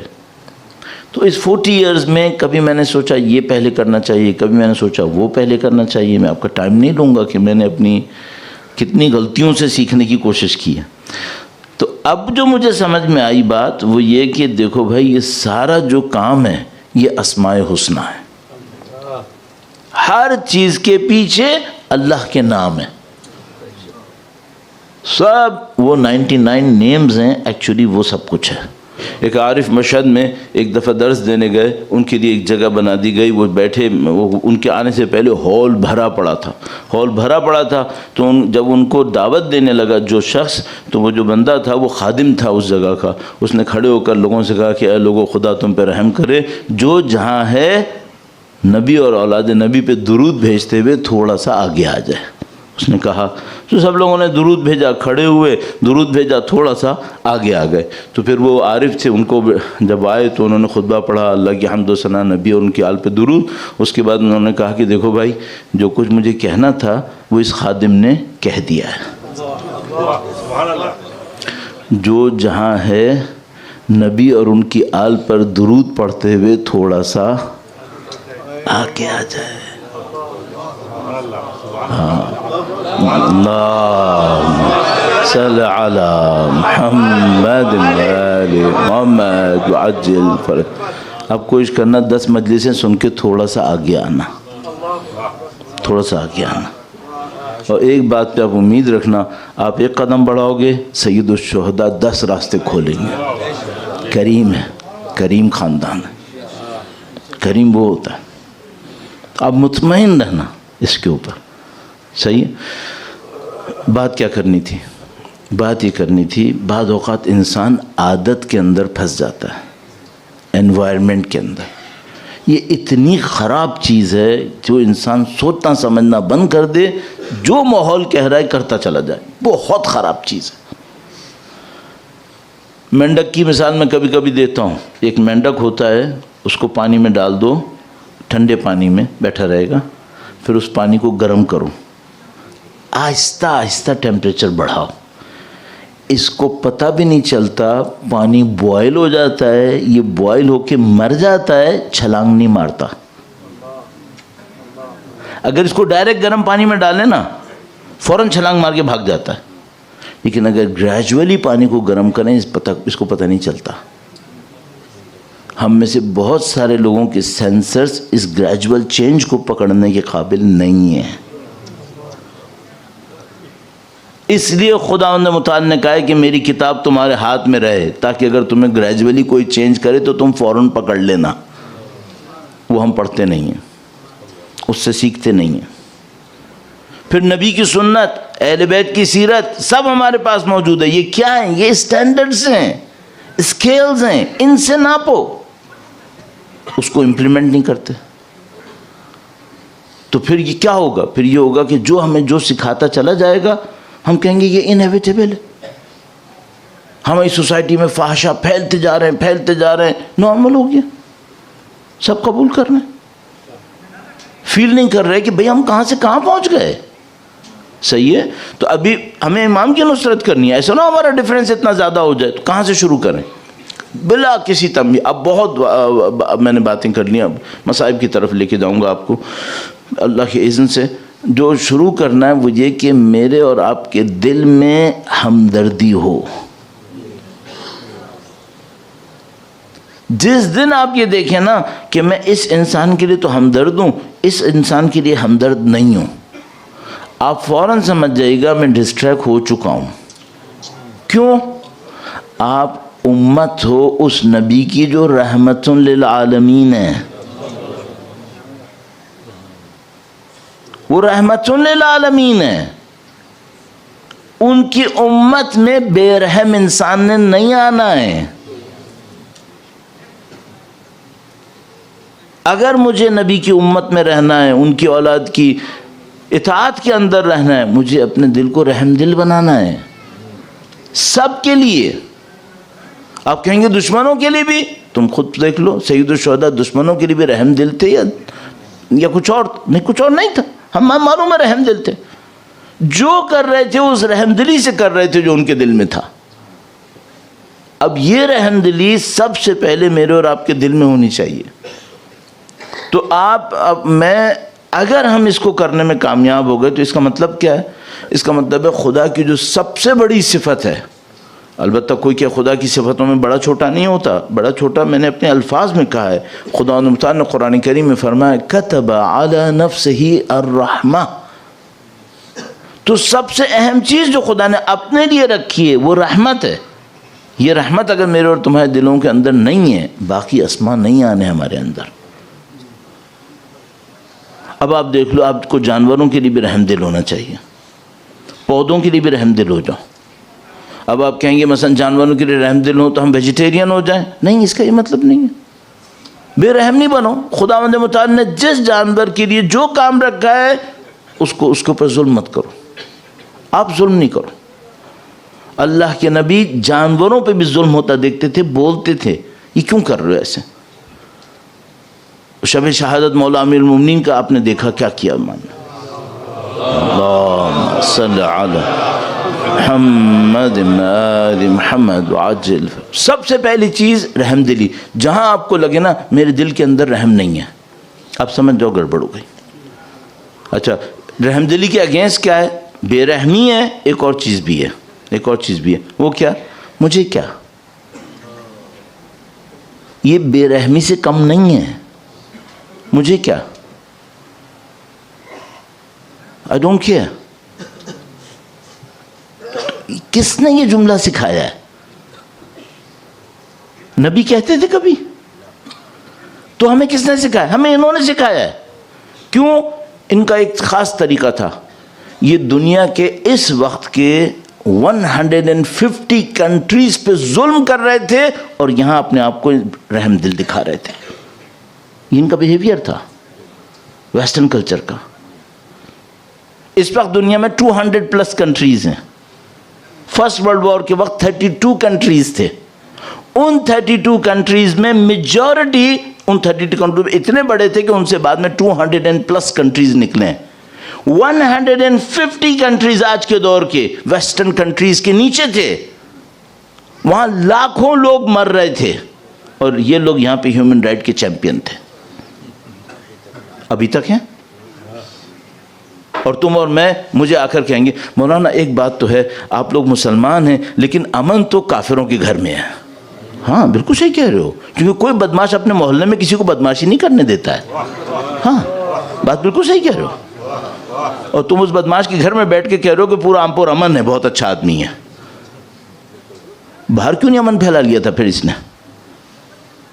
جب 200 سال حکومت کی تھی تب لوگوں کی گردنیں کیوں کاٹی تھی اور کتنے وحشیانہ طریقے سے کاٹی ہیں؟ جا کے دیکھ لو. میں تو کوئی نئی بات تھوڑی کر رہا ہوں. آپ کو اسلام چاہیے، آپ کو رحم دل بننا ہے سب کے لیے. سب کے لیے رحم دل بنو. پہلی بات. دوسری بات, اب بہت تیزی سے جانا پڑے گا, ٹائم ختم ہو رہا ہے, کل بھی مسائل میں تھوڑی سی دیر ہوئی. دوسری بات, یہاں میں بہت معذرت چاہتا ہوں. آپ مجھ سے کہیں گے مولانا پاکستان کیا بہت اچھا ہے؟ نہیں, پاکستان بھی اچھا نہیں ہے. میں ابھی پاکستان میں نہیں بول رہا ہوں, ابھی تمہارے لیے بول رہا ہوں, ٹھیک ہے؟ ادھر ادھر کی باتیں نہیں کرو, یہاں پہ باتیں کرو. میں ہمیشہ سے کہتا ہوں جو نہیں ہے اس کے بارے میں بات نہیں کروں گا, جو ہے اس کے بارے میں بات کروں گا, ٹھیک ہے؟ ورنہ تو بیکار ہے, آپ یہاں کیوں بیٹھے ہو پھر؟ یہاں ہر آدمی, معذرت کے ساتھ, یہاں ہر آدمی کی کوشش ہے میں بہت تیز ہوں اور مجھے دوسرے کو بیوقوف بنانا ہے. آپ کہو کہ مولانا مس انڈرسٹینڈنگ ہے. دوست, میں یہاں 4 سال کے بعد آیا ہوں, 4 سال پہلے سے بھی آگے چلا گیا معاملہ. ہر آدمی ہوشیار ہے, تھوڑا سنبھال لیا میں نے, اتنا زیادہ فائرنگ نہ کروں. ہر آدمی ہوشیار ہے بھائی, دوسرے کو بھی تھوڑا سا گراؤنڈ دے دو. ہر وقت بیوقوف بنانا ہے. اور اتنے ہوشیار ہیں کہ یہ سمجھ رہے ہیں ہمیں سمجھ میں نہیں آ رہا یہ کیا ہوشیاری دکھا رہے ہیں.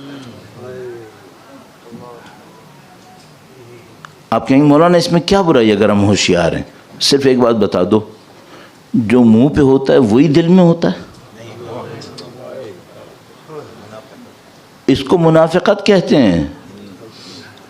اس کے مقابلے میں کیا ہوتا ہے؟ اس کے مقابلے میں ہوتا ہے صادق, سچا. سچ بولنا صرف زبان سے نہیں ہے. آپ کہتے ہیں مولانا آپ یہاں کوئی جھوٹ نہیں بولتا. ایک تو یہ بات بہت غلط ہے, یہاں بہت جھوٹے بیٹھے ہیں. وہ جس کی پارٹیز کی کہانی نکل آئی ہے اس کو بھی سب جانتے ہیں. یہاں بہت جھوٹے بیٹھے ہیں, ہر جگہ بیٹھے. دوسری بات, کیا جھوٹ بولنا صرف وہ ہوتا ہے جو پبلک پکڑنے کے خوف سے میں سچ بولوں؟ صرف وہ ہوتا ہے؟ اندر میرے کچھ اور ہو, اوپر میرے کچھ اور ہو, یہ جھوٹ ہوتا ہے, یہ صداقت نہیں ہے. پہلی چیز رحم دلی. دوسری بات صداقت, ایکسپلائٹیشن نہیں ہونا چاہیے.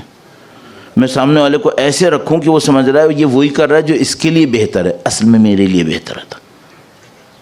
میں نے ایسے پریزنٹ کیا ہے کہ اس کو لگ رہا ہے اس کے لیے بہتر ہے. اس کو ہم ہوشیاری کہتے ہیں. اس کو ہم کیا کہتے ہیں؟ اس کو ہم کہتے ہیں مینجمنٹ. ہاں, یہ ہماری مینجمنٹ ہے, سوشل مینجمنٹ. ہر ایک آدمی کو خوش رکھتے ہوئے اس کو ایکسپلائٹ کر لو. بھائی یہ صداقت نہیں ہے. تیسری بات کیا چاہیے تھی؟ امانت. یہ پورا پیکج ہے. 99 نیمز اس کے پیچھے ہیں. 99 نیمز اس کے پیچھے ہیں. تو اگر بے رحم ہے صداقت نہیں آ پائے گی, امانت تو بھول جائے. پھر جو جھوٹا ہے وہ کہاں امانت دکھائے گا؟ جھوٹا امین کہاں ہو سکتا ہے؟ پھر جو سچا ہوگا اس کا چانس ہے کہ وہ امانت دکھائے گا. تو آپ اور میں اگر امام کی نصرت کے دعوے دار ہیں, الحمدللہ ہیں, کوشش کر رہے ہیں, الحمدللہ کر رہے ہیں, اور جانا چاہتے ہیں امام کے ساتھ, الحمدللہ, یہ ان 3 صفتوں پہ کام کرو. اور اس میں کوئی ایکسیپشن نہیں ہے. اس میں کوئی ایکسیپشن نہیں ہے کہ میں کہوں میں یہاں بیٹھ کے ہوں گا, وہاں بیٹھ کے نہیں ہوں گا, یہاں پر ہوں گا, پاکستان میں نہیں ہوں گا. نہیں, یہ جنرلائزڈ ہے. اس کے پیچھے میری دنیا چلی جائے گی, جانے دو. من حاول امرا بمعصیۃ, روایت ذہن میں رہے, جانے دو. کہیں نہیں جائے گی, کہیں نہیں جائے گی. یہ میں بعد میں کہتا ہوں, پہلے کہتا ہوں جانے دو, حوصلہ بناؤ کہ جانے دو, لیکن بعد میں کہتا ہوں کہیں نہیں جائے گی, یہ آ جائے گی. اللہ کے نبی کو فرمان ذہن میں رکھیے گا, علیک بالآخرہ تأتک الدنیا صاغرہ, تم آخرت کی پرواہ کرو, دنیا ذلیل ہو کر تمہارے پاس آئے گی. تو عزیزان محترم, یہ لب لباب تھا ان تمام چیزوں کا جو میں نے آپ کی خدمت میں عرض کی. اور جو بہت بڑا وسیلہ ذریعہ آپ کے پاس ہے وہ اپنے حد میں اللہ نے ہمیں ایک طاقت دی ہے جس کو کنٹرول کہتے ہیں. آسمان سے نصرت دی ہے, آسمان سے نصرت دی ہے شفاعت کے ذریعے سے, توبہ کے ذریعے سے, استغفار کے ذریعے سے. خدا نے سارے وسیلے ہمیں دے دیے. ہر روز کم سے کم 70 مرتبہ استغفار کریں سحر کے ٹائم پر، انلائٹمنٹ آئے گی، گائیڈنس آئے گی۔ 11 محرم کو جو مجلس ہوگی اس سلسلے کی یہاں پہ آخری، اس میں کچھ ایسے پوائنٹ اور عرض کرنے کی کوشش کروں گا، لیکن ظاہر ہے آپ میں سے بہت سارے لوگ شاید نہیں آ پائیں گے، لیکن بہرحال میں عرض کرنے کی کوشش کروں گا۔ اب اس وقت یہاں پہ تمام کوششیں کرنے کے باوجود کہ میں پورے وقت سوچتا رہا کہ میں اس کو فوکس رکھوں اس بات کے اوپر کہ آج شب عاشور ہے، مجھے اپنے ٹاپک کو کمپلیٹ بھی کرنا تھا اور مجھے اس طرف بھی جانا تھا، اور مصائب کے لیے وقت آج شب عاشور ہے۔ اللہ اکبر، بالکل مغرب کے نزدیک ہیں، 1 گھنٹہ پہلے وقت کے امام سے منسوب ہے۔ صرف اتنا اپنے دل میں سوچنا، آج ہم مولا علی اصغر کے مصائب پڑھیں گے، یہاں پہ مولا علی اصغر کے مصائب پڑھیں گے۔ ہم لوگوں کے لیے واقع کربلا سنا ہوا ہے اور پڑھا ہوا ہے، ہمارے لیے واقع کربلا سنا اور پڑھا ہوا ہے، امام کے لیے کیسا ہے؟ ابھی ہم لوگ جب مصائب سنتے ہیں ہمارے سینوں میں آگ لگنے لگتی ہے کہ کیا ہوا یہ۔ وقت کے امام کے لیے بالکل ایسا ہے جیسے علی اصغر کو تیر ان کی آنکھوں کے سامنے لگ رہا ہے۔ یہ ہمارے لیے نیریشن ہے، ان کے لیے نیریشن نہیں ہے، وہ ایسے ہی ہے جیسے میدان میں موجود ہیں، اور اس بات کے منتظر ہیں۔ اپنے جد امجد سے خطاب کرتے ہیں زیارت ناہیہ میں، کہتے ہیں میرے جد امجد میں منتظر ہوں کہ کب میں آؤں، آپ کے اوپر ہونے والے ظلم کا بدلہ لوں گا۔ اہل بیت اطہار علیہ السلام کے روضات کے اوپر معمولاً سرخ پرچم رہتا ہے۔ سرخ پرچم کس بات کی علامت ہے؟ اس بات کی علامت ہے کہ ایک خون بہا ہے جس کا بدلہ نہیں ہوا ہے، ابھی ایک خون بہہ گیا ہے۔ آج کی جیسی رات میں جب مصائب بیان کرنے لگوں، اور ہم جب مصائب پڑھنے لگتے ہیں تو کسی ایک شخصیت کو فوکس بھی کر لیتے ہیں۔ مثلا کل آپ نے دیکھا جب میں مولا علی اکبر کے مصائب پڑھ رہا تھا تو میں نے سید الشہداء کے قلب مقدس کو فوکس کیا ہوا تھا۔ نہیں معلوم حضرت علی اصغر کے مصائب میں کس کے دل کے اوپر نظر رکھنی ہے، کس کے دل کو دیکھنا۔ ہر دل زخمی ہوا، ہر دل زخمی ہوا ہے علی اصغر کے مصائب میں۔ ایک تعبیر موجود ہے، سید الشہداء علی اصغر کو آخر میں کیوں لے کر آئے، آخر میں کیوں لے کر آئے؟ تو یوں سمجھ میں آتا ہے، اشارہ کرتے ہیں، کہتے ہیں سید الشہداء یہ چاہتے تھے کہ کوئی بوڑھا ہو تو حبیب کو دیکھے، کوئی جوان ہو تو علی اکبر قاسم کو دیکھے، اور اگر کسی کو کچھ سمجھ میں نہیں آئے تو میں اس سے انسان ہونے کے ناطے پوچھوں گا 6 مہینے کا بچہ ذبح ہونا چاہیے تھا۔ ایک معصوم کی شہادت ایسی دوں گا کہ سند بن جائے گی کہ حسین حق پر تھے، امام حسین حق پر تھے۔ ایسی شہادت دوں گا کہ علی اصغر سند بن جائے کہ میرا کام حق پر ہے۔ ایسو آج کی شب بڑی عجیب شب ہے، کل شاید اس کی کچھ مصائب عرض کروں گا، لیکن ایک موقع آتا ہے جب سید الشہداء میدان کربلا میں اکیلے رہ جاتے، اکیلے رہنے کے بعد ایک ندا فرماتے ہیں، اس ندا کے بعد خیموں سے ایک آواز آتی ہے، خیموں سے آواز آتی ہے، کہتے ہیں کہ مولا جب سے آپ نے ندا دیے بچہ بار بار اپنے آپ کو گرا، یہ بچہ بار بار جھولے سے اپنے آپ کو گراتا ہے۔ علی اصغر کا کیا مقام ہے؟ میں سوچتا ہوں جب کربلا کا قافلہ چل رہا ہوگا تو کسی کو پتہ بھی نہیں ہوگا گود میں ایک بچہ بھی ہے، 2 مہینے عمر تھی اس وقت، لیکن اب اس مجاہد کے لیے سید الشہداء کے پاس ایک کام ہے. سید الشہداء نزدیک تشریف لاتے ہیں. بچہ پیاس سے بلبلا رہا ہے, گویا بار بار اپنے آپ کو زمین پہ گرا رہا ہے. سید الشہداء بچے کو اٹھاتے ہیں. جو ایک جملہ ہے ہمارے پاس, سید الشہداء علی اصغر کی ماں سے کہتے ہیں بچہ مجھے دو, میں پانی پلاؤں. بچہ مجھے دو.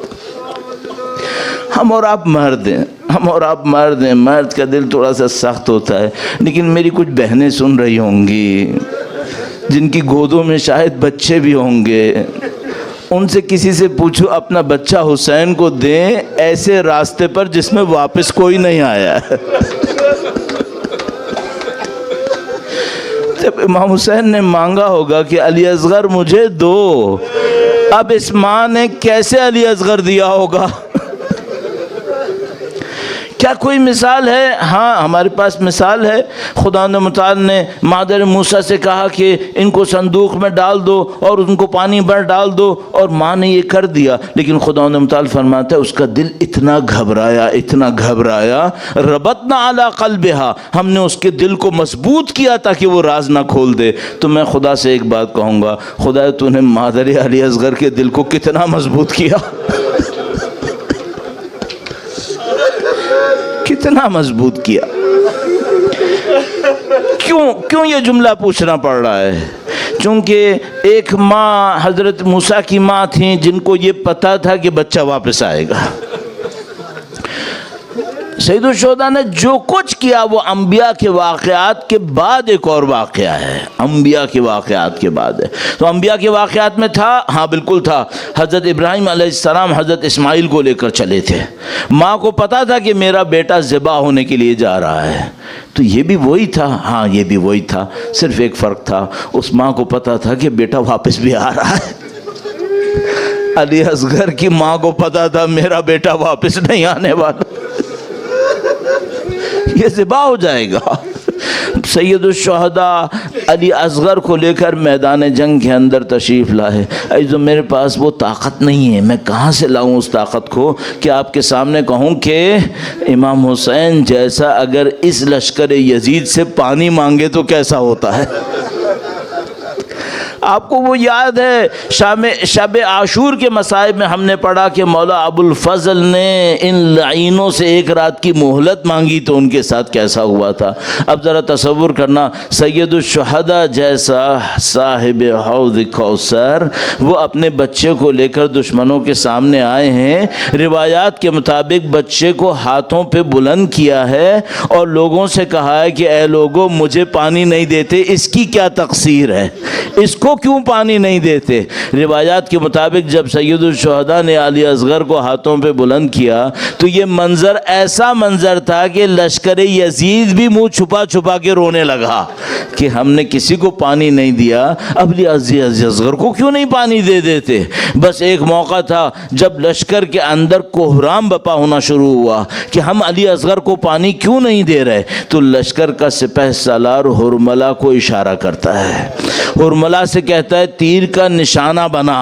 عزیزو یہ لوگ بہت ماہر تیر انداز تھے, بہت ماہر تیر انداز تھے. کیا مطلب, یہ جو تیر چلانے والا تھا نا, یہ چاہتا تو امام حسین کو تیر کا نشانہ بنا سکتا تھا, یہ چاہتا تو سید الشہداء کو تیر کا نشانہ بناتا, لیکن اس نے یہ کام نہیں کیا. ہرملہ پوچھتا ہے عمر سعد سے کس کو نشانہ بناؤں, حسین کو یا علی اصغر کو. عجیب جملہ موجود ہے, عجیب جملہ موجود ہے. میں ٹھہر ٹھہر کے پڑھ رہا ہوں تاکہ انشاءاللہ سب کچھ عرض کر دوں. عجیب جملہ موجود ہے, کہتا ہے علی اصغر کے گلے کی سفیدی کا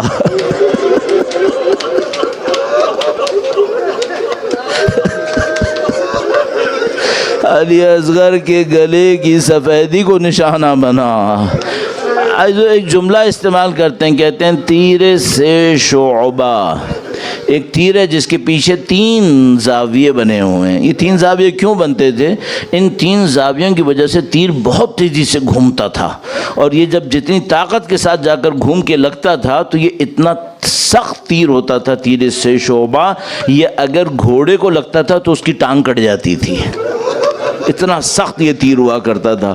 اب عزیزو بس بڑا ہی عجیب ایک منظر ہے، ایک ماں خیمے کے دروازے سے دیکھ رہی ہے،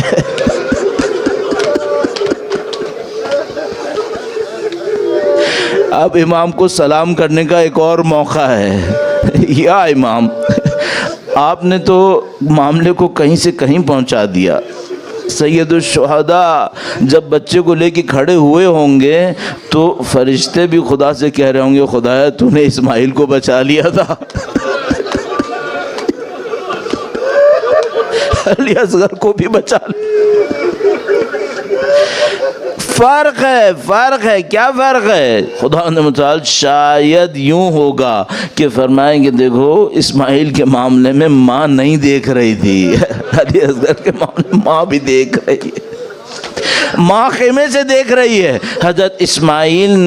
حضرت ابراہیم نے اسماعیل کے ہاتھوں پہ رسیاں، پاؤں پہ رسیاں باندھی تھیں کہ اگر میرا بیٹا لرزے تڑپے تو میرا ہاتھ نہ رک جائے، لیکن سید الشہداء نے علی اصغر کو نہیں بندھوایا، اور حضرت ابراہیم نے اپنی آنکھوں پہ پٹی باندھی تھی کہ کہیں بچے کی محبت میرے دل میں نہ آئے۔ امام حسین نے آنکھوں پہ بھی کوئی پٹی نہیں باندھی ہے۔ اب مجھے مصائب میں دو زاویوں کی طرف جانا ہے جو تھوڑا سا میں ٹائم لوں گا، میں رک کے پڑھوں گا تاکہ ایک ایک چیز عرض کر سکوں۔ نہیں مجھے اب ڈر لگا رہتا ہے شاید میری زندگی کا آخری سال ہو، مجھے مصائب تو کم از کم پورے پڑھ لوں، تو بڑا عجیب ایک موقع ہے۔ ایک بہت عجیب بات میں نے آپ کی خدمت میں عرض کی تھی پہلے کہ یہ جو مولا ابو الفضل کے سینے پہ تیر لگ رہے تھے نا، اس کا درد امام حسین احساس کر رہے تھے، چونکہ امام معصوم ہوتا ہے، معصوم کو ہر ایک کے دل پہ جو گزر رہی ہوتی ہے نا وہ سب پتہ ہوتا ہے۔ اب ذرا تصور کرنا، سید الشہداء معصوم امام ہیں، علی اصغر ان کا بیٹا ہے، اور علی اصغر سید الشہداء کے ہاتھوں میں ہے۔ یہ جو بچہ ماں کی گود میں ہوتا ہے نا تو ماں بچے کے ہلنے سے بتا دیتی ہے ابھی پیاسا ہے یا نہیں ہے، ماں بتا دیتی ہے۔ امام حسین کو پتا ہے میرا علی اصغر پیاسا ہے، یعنی کیا مطلب؟ یعنی علی اصغر اپنے رونے میں اگر منہ بھی کھول رہے تھے نا تو امام حسین کو پتا تھا کہ میرا بیٹا پیاسا ہے۔ ایک ایک حرکت سے امام حسین کو پتا تھا کہ اب میرے بیٹے کے ساتھ یہ ہو رہا ہے، اب میرے بیٹے کے ساتھ یہ ہو رہا ہے۔ بس اس لمحے کو سوچنا، وہ تیر سے شعبہ چلا، علی اصغر کے گلے پہ لگا۔ ایسا زحمت دوں آپ کو میں ایک جملے کی، میں تو روایت پڑھنے والا بندہ ہوں نا، میں آپ کو روایت سے سناؤں گا۔ ہمارے ہاں اردو میں کہتے ہیں تیر گلے پہ لگا اور گلا چھد گیا، یعنی گلے میں سوراخ ہو گیا۔ عزیزو شیخ عباس قمی نے کچھ اور لکھا ہے، شیخ عباس قمی نے لکھا ہے تیر چلا اور بچے کا گلا کان سے کان تک کٹتا چلا گیا۔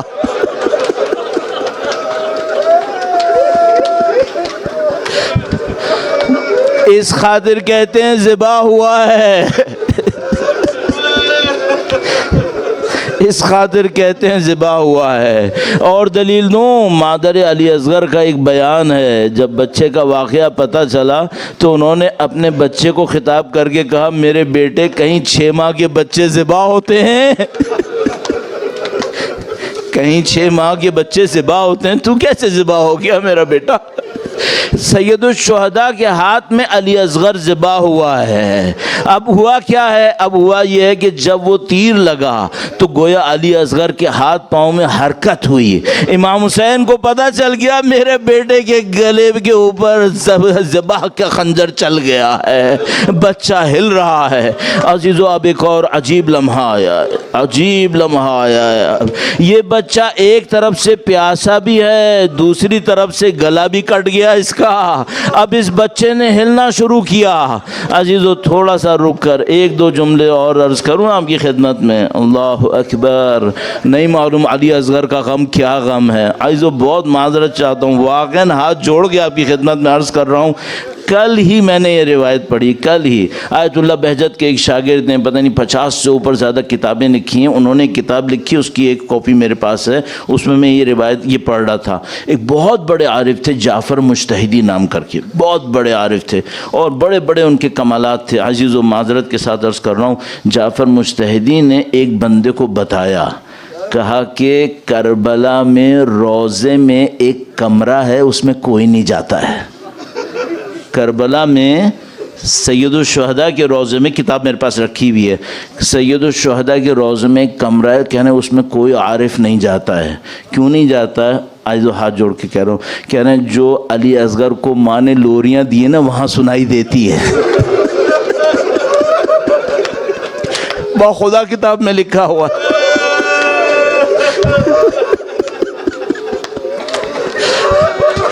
کہنے کہ کوئی جرات نہیں کرتا اس کمرے میں جا کر ام رباب کی لوریاں سنے، کوئی جرات نہیں کرتا ہے۔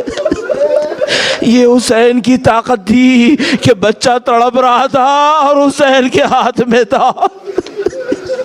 اب بچہ جو تڑپا تو عزیزو ایک بڑا عجیب معاملہ ہوتا ہے، آپ نے کبھی دیکھا ہوگا، خدا آپ کو مولا علی اصغر کے غم میں رونے والوں کا جزا اور ثواب نصیب فرمائے۔ میں آپ کا وقت لے رہا ہوں، ماتم دھاری سے 2-4 منٹ کم ہوں گے، لیکن میں معذرت چاہ رہا ہوں، اس کو میں جلدی سے عرض کرتا ہوں۔ ایک وقت ہوتا ہے جب آپ نے دیکھا ہوگا یہ جو مچھلی پانی کے اندر ہوتی ہے، مچھلی پانی سے باہر آتی ہے، مچھلی پانی سے باہر آتی ہے تو پہلے اپنے پورے جسم کو ہلاتی ہے کہ کسی طرح پانی تک پہنچ جائے، صحیح ہے، اس کے لیے لفظ کچھ اور ہوتا ہے۔ پھر ایک وقت آتا ہے مچھلی اپنے سر کو پٹکتی ہے کہ پانی تک پہنچ جائے، اس کا وقت کچھ اور ہوتا ہے۔ عزیزو پھر ایک وقت آتا ہے جب مچھلی کچھ نہیں کر پاتی، صرف اپنے ہونٹوں کو ہلاتی ہے۔ علی اصغر کی شہادت کے لیے یہ جملہ لکھا ہوا ہے۔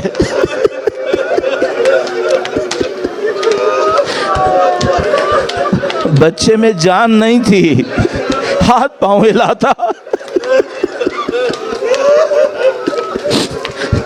صرف بیچارہ ہونٹ ہلا سکتا تھا۔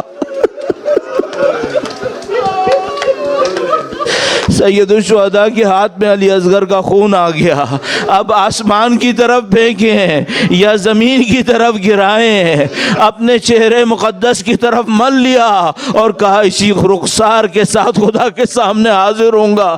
عزیزو روایات موجود ہیں ہمارے پاس، روایت موجود ہے، سیدہ طاہرہ میدان حشر میں تشریف لائیں گی، ایک طرف امام حسین کا کرتا ہوگا اور خدا سے کہیں گی خدایا میرے حسین کو کس جرم میں مارا ہے۔ بس 2 جملے اور عرض کروں گا، آپ کی زحمت تمام کروں۔ امام حسین علی اصغر کا لاشا لے کے کہاں جائے؟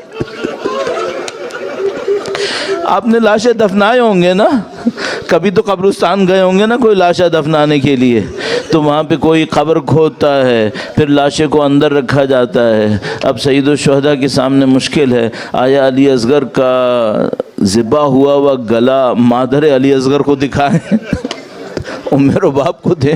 سید الشہداء نے فیصلہ کیا کہ نہیں، میں اس کی ماں کو اس مشکل میں نہیں ڈالوں گا۔ سید الشہداء نے اپنے اوپر لے لیا، وہ گئے اور انہوں نے ذوالفقار سے قبر کھودی ہے۔ آج تک امیر المومنین کی ذوالفقار نے یہ کام نہیں کیا ہوگا جو امام حسین نے کیا۔ اب قبر کھود دی ہے، جو ساری مٹی گرم تھی، ساری مٹی کربلا کی گرم تھی۔ آپ نے بھی جنازے دفنائے ہوں گے نا، جنازے دفنانے سے پہلے کوئی اندر اترتا ہے، دیکھتا ہے سب کچھ صحیح ہو۔ اب آپ مجھ سے صرف ایک بات بتانا، علی اصغر کا یہ اتنا پیاسا لاشا امام حسین نے گرم مٹی پہ رکھا کیسے ہوگا؟ اتنا بھی پانی نہیں ہے کہ لاش کو اندر رکھنے سے پہلے قبر کو ٹھنڈا کر دے۔ عزیزو میرا دل گواہی دیتا ہے، پیچھے سے سیدہ طاہرہ تشریف لائی ہوں گی، انہوں نے کہا ہوگا حسین علی اصغر مجھے دے دے۔ سید الشہداء نے قبر تیار کی، اس کے اوپر گرم مٹی کو ڈال دیا، اس کے بعد گویا دامن جھاڑ کر کھڑے ہوئے اور ایک جملہ کہا، اب تک نہیں کہا تھا، اب یہ کہا، ربنا تقبل منا ھذا القربان، خدایا اس قربانی کو ہم سے قبول فرما۔ عزیزو، اس قربانی کو خدا نے ایسا قبول کیا ہے، جب تک دنیا باقی ہے لوگ یہ سوال کرتے رہیں گے، اگر باقیوں نے بغاوت کی تھی تو یہ بتاؤ کیا 6 ماہ کے بچے بغاوت کرتے؟ اس کا گلا کیوں کاٹا ہے؟